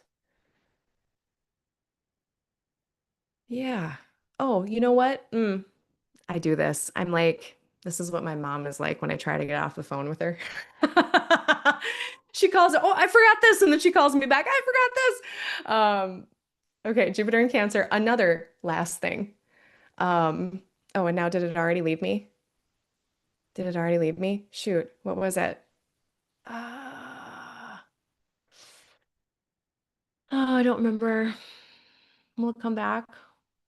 No, it's fine. It might come back to me. I might have to come back around. There might be something else about Jupiter in Cancer. Oh, I do remember. Expectations. Okay, because a lot of time is spent in my life telling people that Jupiter is not just like opportunity. It is not just free abundance. At the very least, so let's set our expectations on a spectrum for Jupiter. So the lowest end of the spectrum of expectations for Jupiter anywhere.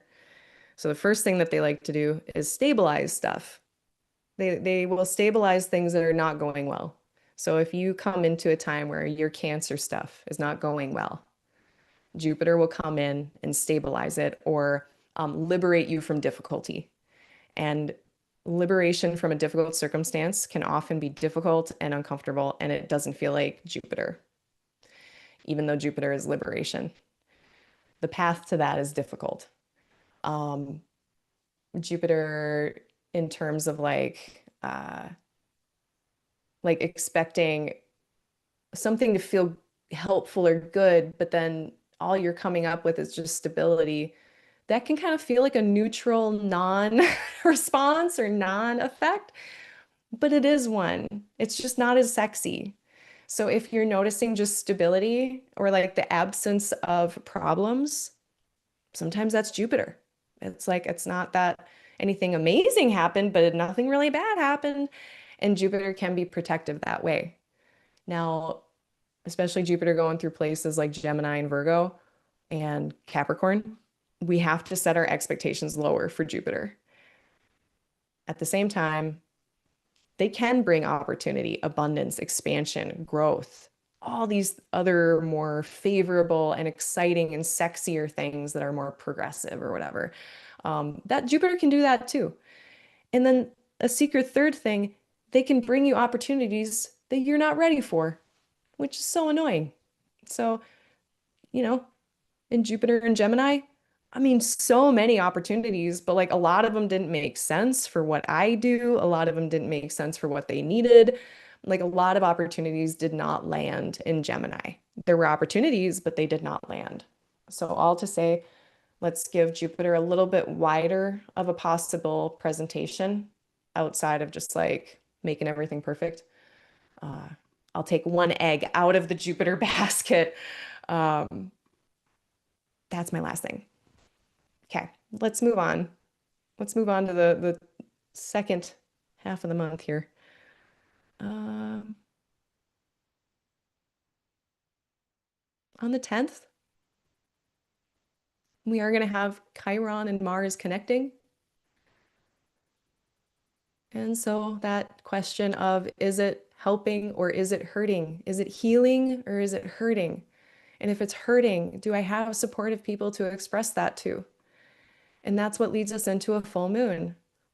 And this is a full moon that does have a nice mutual reception thing going on with Jupiter on, when is that? The 11th, June 11th. It's a nice mutual reception. That being said, the rest of the sky is kind of not great. I don't think this full moon on the 11th is going to be the most like fun feeling full moon. Uh, I don't know if it's as crunchy as like that one we just had in Scorpio, but there's just some other things happening, like Uranus Mars square, Chiron Mars trine, Jupiter Saturn square, Jupiter-Neptune square. All of these things are not my favorite configurations. So not to project on people, but to me, it doesn't look like the most comfortable full moon, but it does look like one where we have a good understanding of things. We see kind of the lay of the land of a situation. You know, maybe after that new moon in Gemini that we just had in May, at this point, 2 weeks later on June 10th, around June 10th or 11th, you're coming to conclusions, making those choices, seeing what things are like very clearly seeing like, okay, these are all the pieces I need to make my choice. That can be what goes on, but it's some fruition or peaking of the last 2 weeks in terms of this lunation cycle. And there's like challenge around. There's difficulties, there's setbacks, barriers. So the sky is saying, yes, but. And you might want to go fast, but these other things need to happen. Yes, you're on the right track, but, and I say but because of Saturn. That's going to be one of the moon's next aspects after this full moon is a square with Saturn and Neptune. Moon is in the overcoming position. So moon is going to have a bit more say than Saturn. So it's not the most harsh interaction with Saturn ever. But yeah, whatever we're excited about, there's just like so much fire in this, right? Like this very airy, fiery full moon. And so a lot of enthusiasm and excitement and like, yeah, I'm gonna go do this thing. It's gonna be great. And at the same time, we got to be cognizant of just any caveats. any things that might need our attention in the meantime. Even though we're excited, we might need to shore up a few things. So interesting weather on the 10th moving into that full moon. The Mars Chiron stuff does start to separate before the full moon, so that's good. That dials down the potential spiciness. Um,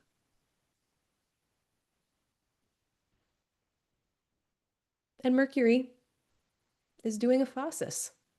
So at this point as well, we have this full moon, and then Mercury makes their appearance. They're now far enough away from the sun that they're going to start to appear in the evening sky.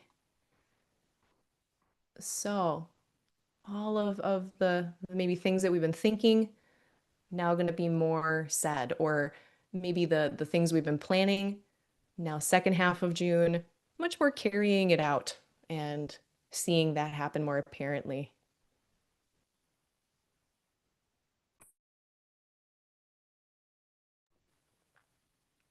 After this full moon, Venus is, or Moon is going to be making some connections with benefics. So kind of a crunchy full moon. And then the moon is going to get into Capricorn, which is not its favorite, but it does get to have some connections that are a bit better and a bit more chill. So I think on the 12th, things look a bit more chill. I didn't see too much for the 13th, 14th, so no news is good news. I think we're just going to be letting the dust from the full moon settle a few days afterwards. Looks pretty unremarkable. But what's really heating up then is that Jupiter-Saturn square. We're going to hit that on the 15th. And now from here on out, things should get more easeful. Slowly but surely, more and more ease, less and less delay, less and less rejection or challenge to what we're trying to do. Um,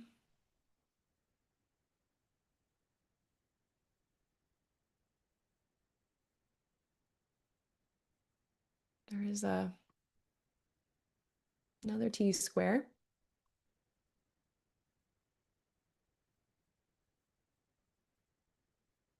And that's going to be more the 15th, 16th, 17th. So I had mentioned those before as some potential mind your own business days. Or take care of yourself extra, take care of others extra, be extra careful out there. And you might have to be extra flexible. If there's disruptions or interruptions on the 15th or 16th of June, do your best to go with the flow. And then on the 16th, we get a benefic enclosure. After that, that T square, that's a bit more intense. Then we're going to get some more comfortable weather. And that will be, excuse me, that will be on the 16th, about 4 p.m. Central Time until the next day at 10 a.m. There's a comfortable little window of astrology. The moon is going to be between the rays of Jupiter and Venus. And Universal Standard Time, that's going to be later on the 16th at 9 p.m. until the 17th at 3 p.m. And then for more globally east, if you're more globally eastern time zones past the universal time zone, that's going to be really more into the 17th is the nicer day for you. So you might have to take care of yourself extra more on the 16th, and then things should chill out on the 17th.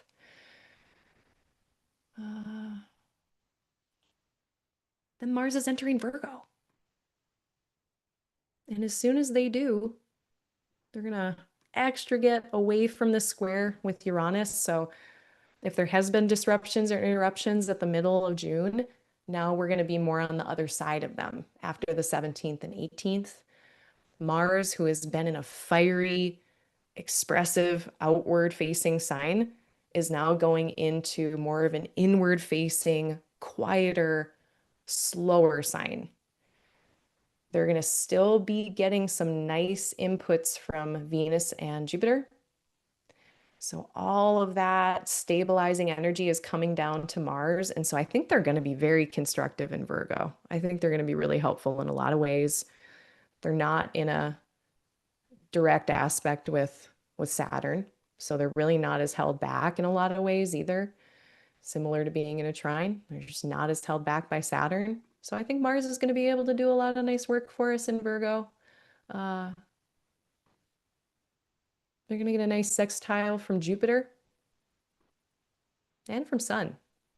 So June 18th, 19th, 20th.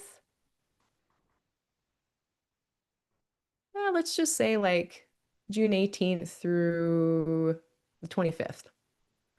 It just looks very like vigorous, productive, kind of like laying low, getting your shit done.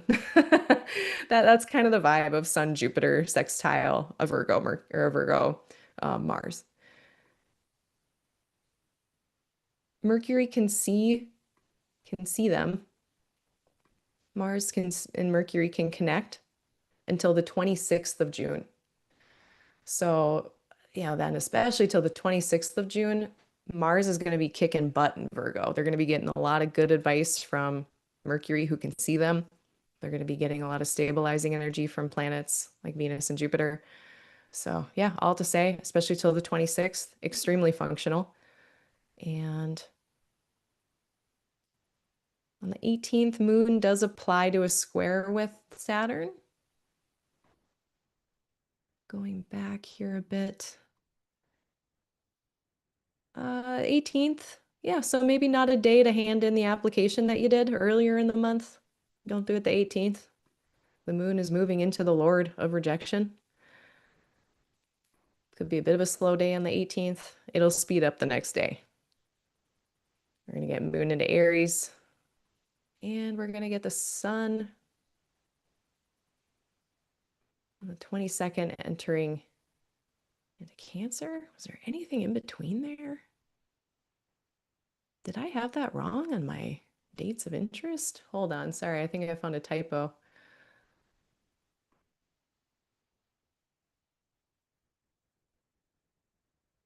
Oh no, it was just late in the day. The sun does enter Cancer on the 20th, not the 22nd. It's late on the day, in the day on the 20th Central Time. So for most of the world, the sun is going to be entering Cancer on the 21st. And right away, again, like everything else, the beginning of those cardinal signs is affected by Saturn and Neptune. So that'll be the first thing. They get into Cancer, and the first thing that they experience is not Jupiter, unfortunately. First, they get a bit of okay, you've entered Cancer. Here are some of the rules, and they are not clear. And right after that, whatever that kind of discomfort or delay or barrier is from Saturn, then you get to lean into the nice squishiness of Jupiter Cancer. It's a little iffy of an entrance though on the 20th, 21st. But then on the 21st into the 22nd, we do get another benefic enclosure. The moon is going to be in nice shape, and that is going to be from Central Time on the 21st from 1 a.m. until the 22nd at 12:01 a.m. So essentially for like a day on the 21st. For Universal Time, that nice astrology weather is going to be from 6 in the morning on the 22nd, or no, what is that? The 6 in the morning on the 21st until 5 in the morning on the 22nd.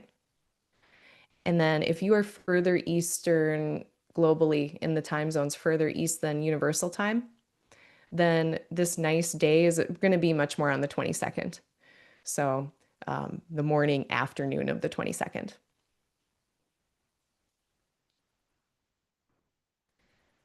Yeah, when the moon is in a benefic enclosure like this, it's just usually more of an easeful, comfortable time versus when the moon is not and they're in something called a malefic enclosure.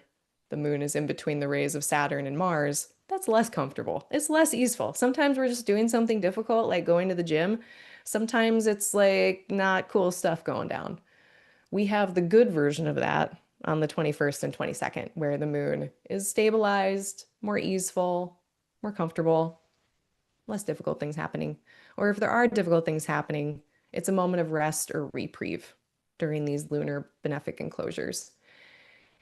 And then that gets us to the 22nd, where we get to both now the Sun and Jupiter having passed Neptune and Saturn. So we'll really get to be able to enjoy them and enjoy their presence in Cancer being well resourced by Jupiter much more after June 22nd. On the 23rd, we're going to have Mercury moving into Chiron. So it's interesting because we have these nice few days moon-wise, and then at the same time, we should watch our words a bit. So whatever is going on, like lunar benefic enclosure aside, let's be careful with our words on the 21st and the 22nd. Yeah. Careful with words on the 21st, 22nd, 23rd. And that question of, is it hurting? Is it helping? Or are my hurts being expressed in a way that is helpful? That is going on too. So that's interesting. A bit of a mixed bag there for a few days. Leading us into a Jupiter Cazimi. So now the clarity button is being pressed for Jupiter. So on topics of what you aspire toward, maybe clarity around the 24th. When it comes to groups or friends, allies, the clarity around that, that might happen around the 24th. When it comes to whatever Jupiter rules in your chart, so for this Capricorn rising, this would be their 3rd house and their 12th house. Maybe some clarity around those house topics like communication or the navigation of suffering. Maybe there's some clarity that comes in around how to do that. So write down whatever's clear or inspiring around the 23rd, 24th, 25th. Any kind of healing. Jupiter can be about healing. Jupiter can be about reconciliation, forgiveness, acceptance. So any of those things coming out in a insightful or clear way around the 24th, that would be that Jupiter Cazimi. And then also knowing that this is a rebirth moment, kind of that nascent restart, renewal for Pisces and Sagittarius topics. So again, for this Capricorn rising, that would be a renewal, a rebirth for their communication or short distance travel. Maybe a rebirth or renewal for their spiritual practices. So all that's going on at the end of the month. And that leads us to the new moon in Cancer. So pretty interesting new moon, this one. It looks middling to good. It looks a little better, a little more tolerable than the full moon. Jupiter's right there. It's a very well-resourced new moon. It is having some contacts with the malefics. So like right before when the moon was in Gemini, it had a sextile with Saturn. Right after, like immediately after the moon conjoins the sun, their next conversation is with Mars. It's a sextile with Mars. So they aren't harsh angles with Saturn and Mars, but that can be kind of galvanizing then when there are more soft interactions with these planets of motivation, discipline. We have energy and we're channeling it somewhere. And so it can be a galvanizing new moon, maybe saying, okay, here's what I've chosen, these 2 or 3 things I'm going to put my effort on. I see the challenges possible. I have a number of solutions and I'm ready to move forward. That's what this new moon feels like. Very galvanizing. It is in this first decan of Cancer, which is so much about like those first moments of life. Like I think about the theme of Mundi, or like the 2 of Cups, that too. Just like the seeding moment of connection, of coming together of things, whether you're growing something like a plant or if it's a relationship, but it's very growthy potential here. Was there anything else about it that was interesting to me? Yeah, and like Jupiter and Sun, they are getting that overcoming square from Saturn. So it's not like there is something kind of hanging over this. Like, okay, yeah, we're growing and I am excited and I am galvanized and I see this kind of murky, ominous thing that I don't know if that's going to be a problem. It could be, maybe it's just been a problem in the past, but I like that both Jupiter and Sun are moving away from it by degree. They're degree, they're separating, and so that helps to diminish the role of Saturn in this conversation. Um, Mercury and Uranus are sextile during this time, so that's like a recipe for solutions, problem solving, doing things differently this time around. Insights, sudden insights, maybe a bit of, okay, on this new journey, maybe there's something that might need to be disrupted or changed or augmented a little bit to go forward.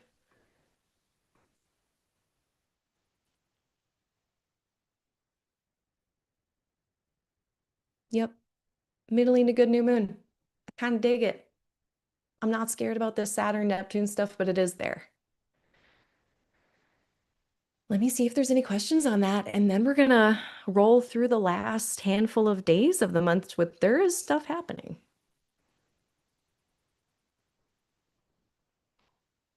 Don't forget to hit the like button and subscribe if you want to subscribe.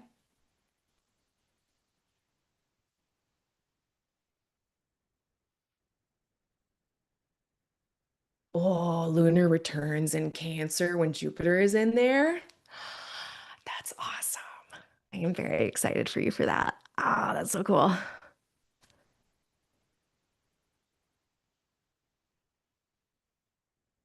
Good morning, Australian people. Hello. We have a New Zealand person as well. Good morning. I hope everyone's enjoying their morning from tomorrow in the future. Hello, everyone. Hello, Aaron. Thanks for joining me. Okay. So last call. I am going to be talking about pretty much all the rest of the days. I think I got something for most of them here. Um, Alrighty, we got Mercury on the 26th. They are moving into Leo. And the first thing that they're going to experience in there is, once again, Saturn and Neptune. But this is a trine now. This is a trine.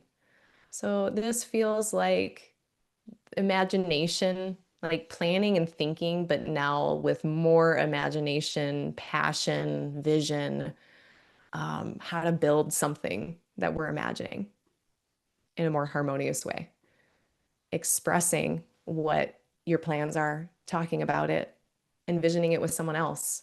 That could be a fun thing to do around the 26th, 27th. Mercury has been in a water sign for the last several weeks before this.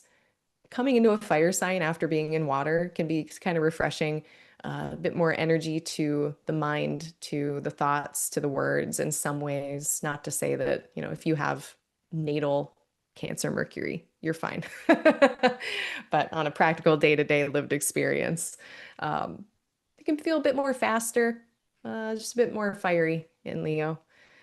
It is, again, that more outward expression versus a more quiet inward expression. So Mercury in Cancer, very rich mental, cognitive life, like very strong, fast mind potentially, but it's going inward in Cancer. Or before it goes outward, there's a lot of contemplation or introspection that happens. I'm pretty sure who has a Mercury in Cancer? I'm pretty sure Spencer Michaud does. One of my favorite astrologers is Spencer Michaud. And he's like the Cancer to my Capricorn. Um, I think he's got a Mercury in there, and he's so good at talking and like connecting with people with words.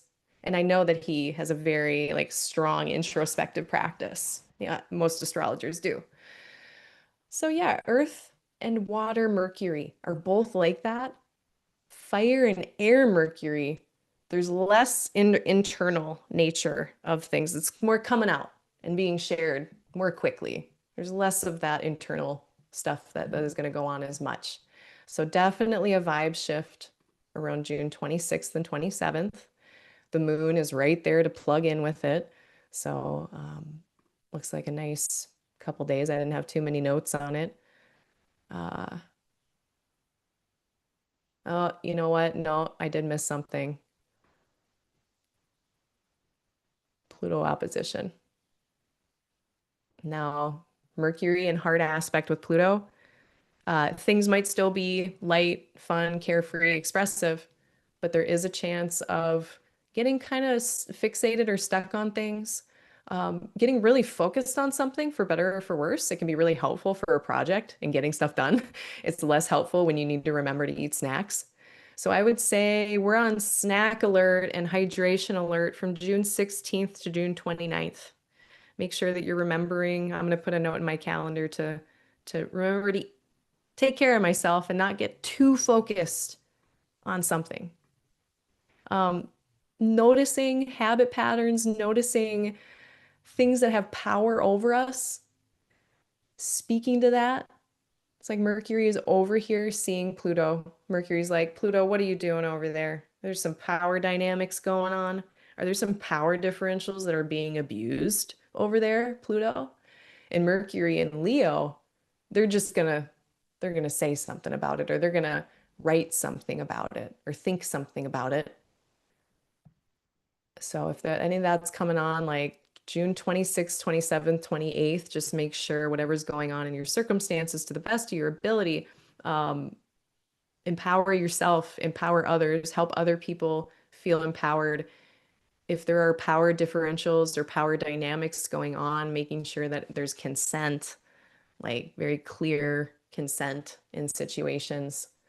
All of that's going to be really good to just kind of not neglect and forget about on the 26th, 27th, 28th, 29th. And then Mercury is going to get past that. And then things should really lighten up then on like end of the month, June 29th, June 30th. Mercury is going to start moving on and they won't have that kind of intense kind of or tension happening.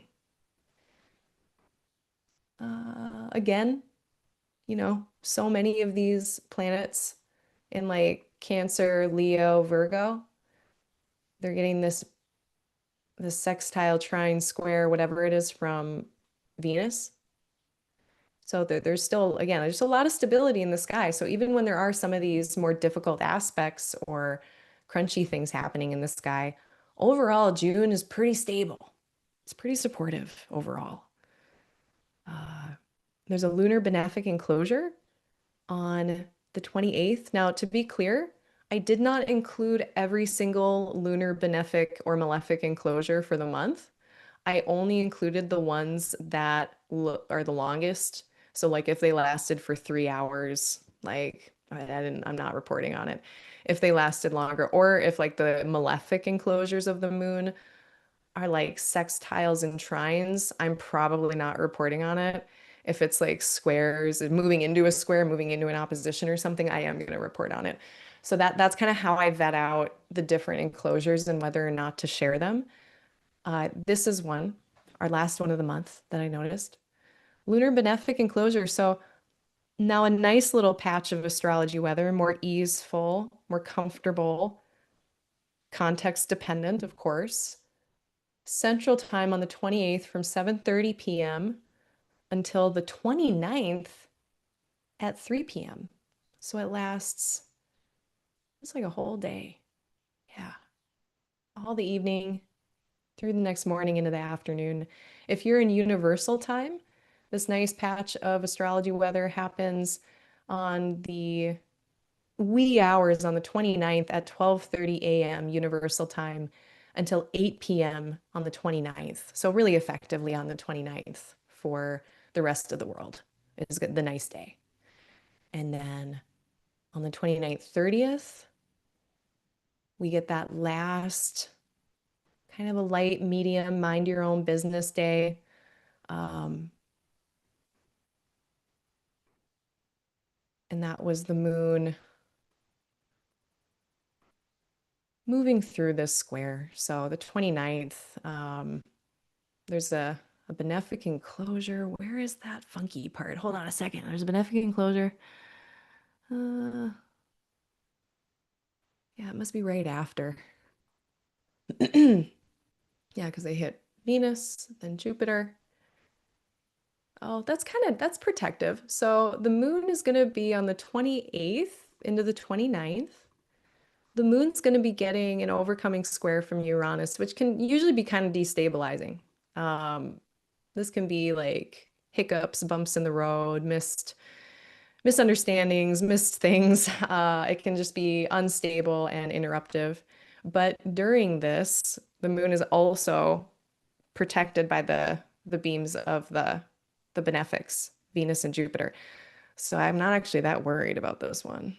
So yeah, it's like not really a mind your own business day then. But then after that, so like we're Cinderella and our carriage turns into a pumpkin after that benefic enclosure is over, because then the moon is going to meet Mars. That's much more vigorous and busy and active and not easeful. And the last thing for the month is the Venus-Uranus conjunction. So it's heating up by the end of June. And I think it perfects like more in July. Yeah, July 3rd is when Venus and Uranus come together exactly. I think it's the 4th. But as June ends, they come into an adherence.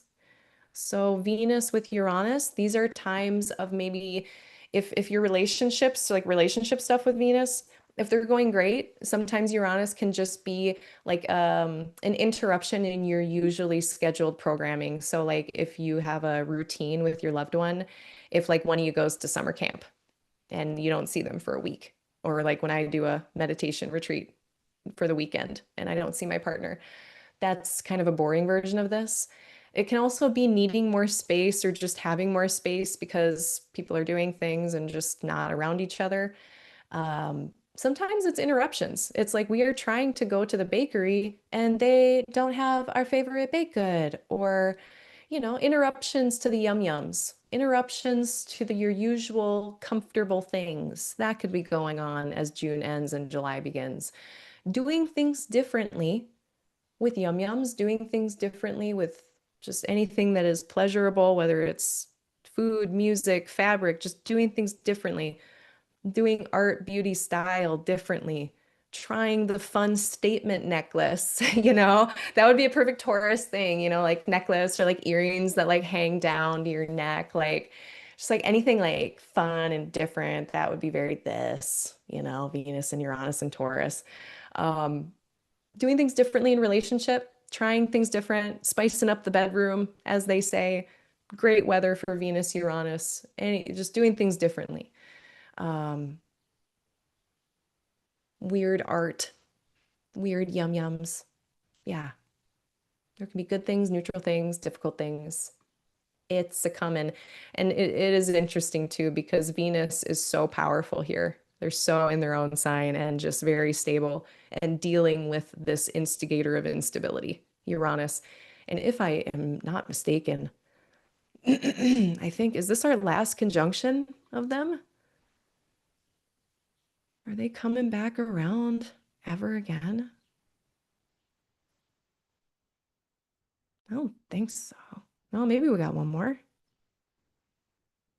Oh, it might be the last one. I'll have to double check that for next month, but I think this might be our last conjunction of Venus with Uranus. Maybe there's one more if Uranus comes back here and Venus hits it at the right time, but this might be our last one in Taurus that we have to deal with.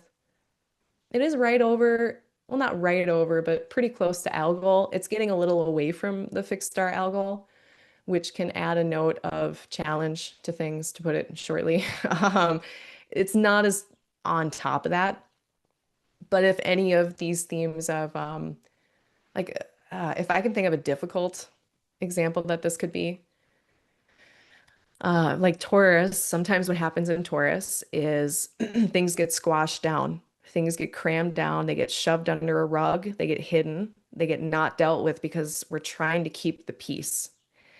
And sometimes the person who is, or the people who are trying to keep the peace and not have even what maybe we like healthy needed conflict, when that's not happening, it can bubble over.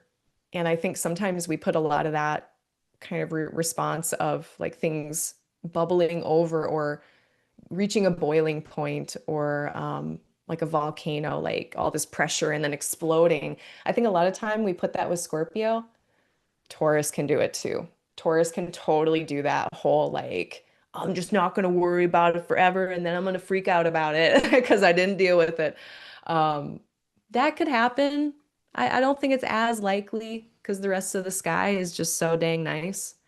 But in June, if there's anything in your Taurus parts that are being squashed down for some reason, not acknowledged, by the end of the month, it's going to be wanting to be acknowledged much, much more. So for me, this is in my fourth house of home living situation.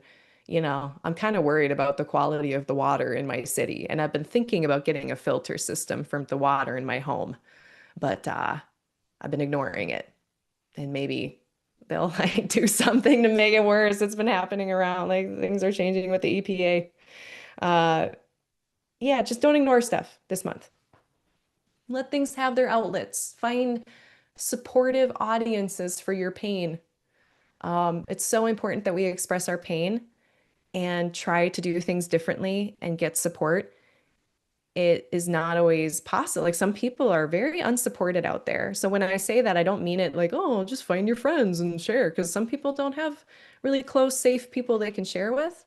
So if that's you, you know, uh, reach out also to whoever's on your healthcare team this month. Again, like this month looks pretty good, but if some of the Chiron stuff is disconcerting, don't forget about your healthcare team, like whoever that might be. And that includes, I don't mean like allopathic medicine. I mean all of it. Okay. Is there anything else? I wonder if I have any statement jewelry that I'm not aware of. Let me see if there's any final questions. Yeah, Neptune. Also Neptune. They're just around.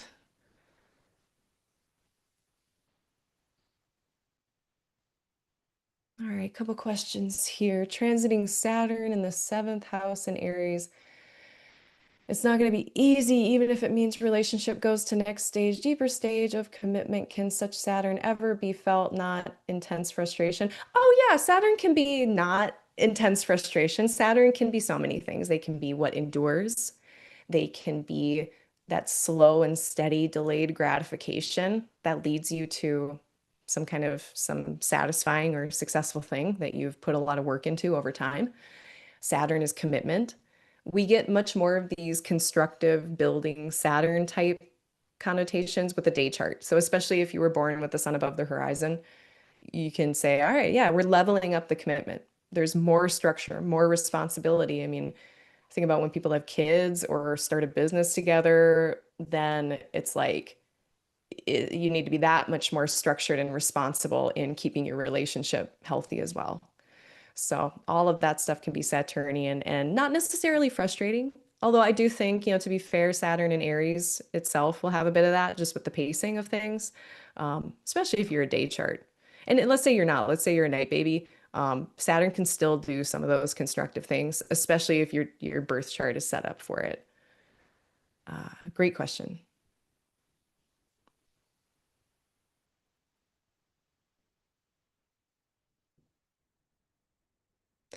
Question about Aries stellium people and the effects of the outer planets currently going, kind of locking in with that.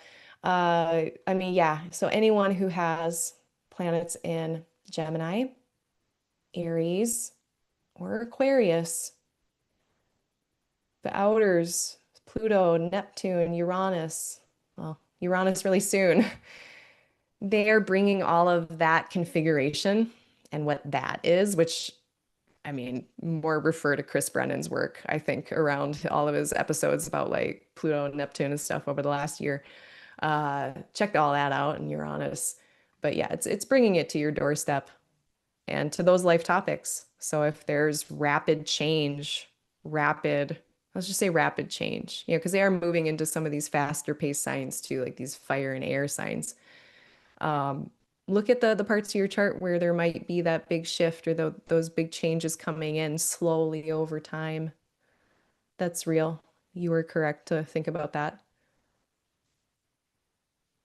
I personally use like a 10-degree orb degree wise as well. It depends on what orb you use. Some people use 15, some people use less, but 10, I've noticed 10 for sure seems to work just dandy. So when planets are getting within 10 degrees, regardless of sign boundary, like you're probably noticing it.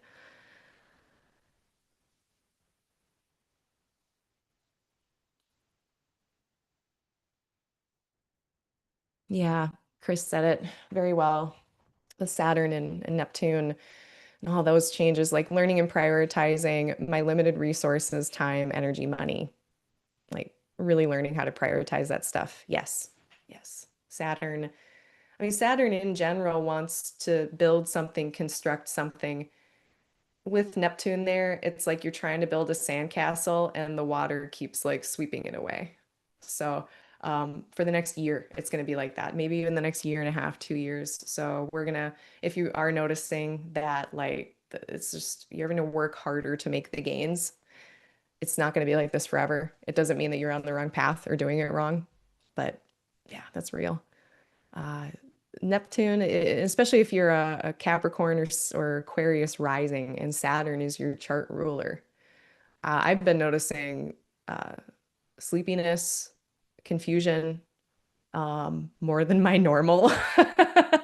And that's saying something too, because Neptune's been on my moon for a while. I have Neptune, or I have moon in late Pisces. And so I was really excited for Neptune to get off of my moon. And I do feel like that helped my energy levels. I didn't feel quite as sluggish and tired. But now that Saturn is with Neptune in the same place, moving through it, I'm noticing like I feel surly and tired, and my Pisces nature is definitely not here like it was a week ago, 2 weeks ago. It's been very noticeable. So the next year is going to be a really special kind of secret third thing because Neptune and Aries is a whole thing. Neptune affecting Aries, but then like Saturn being with Aries, it's a whole separate thing. So last note, check out my other video on, I just made one on Saturn aspecting our natal Saturn and the cycle and how that might look now that Saturn's in a new sign. So like for the Saturn and Capricorn folks, you're now coming into your Saturn square versus people like me who have Saturn and Sag. I'm leaving my Saturn square and I am moving into a Saturn trine situation. So I just made a video all about that, and that is meant to layer and add on to on top of the other existing Saturn and Aries content that's out there by all of the other lovely astrologers. Pairs very well with that. But if you have any questions lingering about Saturn and Aries and wondering how that's going to look for you, and if you can't like afford or have time to meet with an astrologer, check out that free vid. I made a video where you can layer on and see how a little nuance about how that Saturn and Aries might be different for you personally. I don't think I've made any other content. I was thinking about doing a Saturn and Aries video because I made a Saturn and Pisces video. So I kind of want to make a Saturn and Aries one, but this is very saturated. There's so many Saturn and Aries videos. I don't really know if we need another one, but speak now or forever hold your peace if you really want me to do one. Otherwise, I am not offended if people have had enough of that content. Thanks, Cosmic Girl 101. I appreciate you. I've been getting some good feedback from it. I was wondering if it would land, and it seems like it has. I was thinking it would be too weird or complicated, but I think people got it. I think people are figuring it out. Um, Go check out my website, www.lightinglightastrology.com. Uh, Watch the pacing this month with things. Like I just feel like things go so fast the first 10 days, and um, that can be so refreshing and great as long as we don't trip and stumble, you know. And Chiron, why do they got to keep being here and around, representing those things? So is it healing? Is it hurting? Is it helping the hurting? You know, hurting is okay. It's okay to be in pain. Um, but are we making it worse? I think that's it. Those are all my overall things. Thank you, everyone. Hit the like button, hit the subscribe button. I hope everyone has a great June. I have not scheduled anything yet for the month ahead, so stay tuned. And I just sent out my this month's newsletter. Solstice is my next discount code, Solstice. Solstice. Can you use it in a sentence? And it's for birth chart readings. It's 12% off for the month of June. So you can find all my services and descriptions. And I have an FAQ where you can find out information on my sliding scale. So if you are part of an oppressed population, or if finances are hard, or many other things that allow people to qualify for my sliding scale, that is so people aren't held back from astrology, because it's very helpful and I don't want things to get in the way of people having access to it. So email me at aligninglight@gmail.com, and I make people, you don't have to explain anything, no questions asked. Tell me how much you want to pay. I make you a discount code. You can type it in, book on my website like everyone else, and it's just very quick and easy. But email me, aligninglight@gmail.com. Elections will be back eventually, but they're paused because I got to catch up. I think that's it. Have a great June. Thanks for your energy and listening, everyone. I'll see you next time.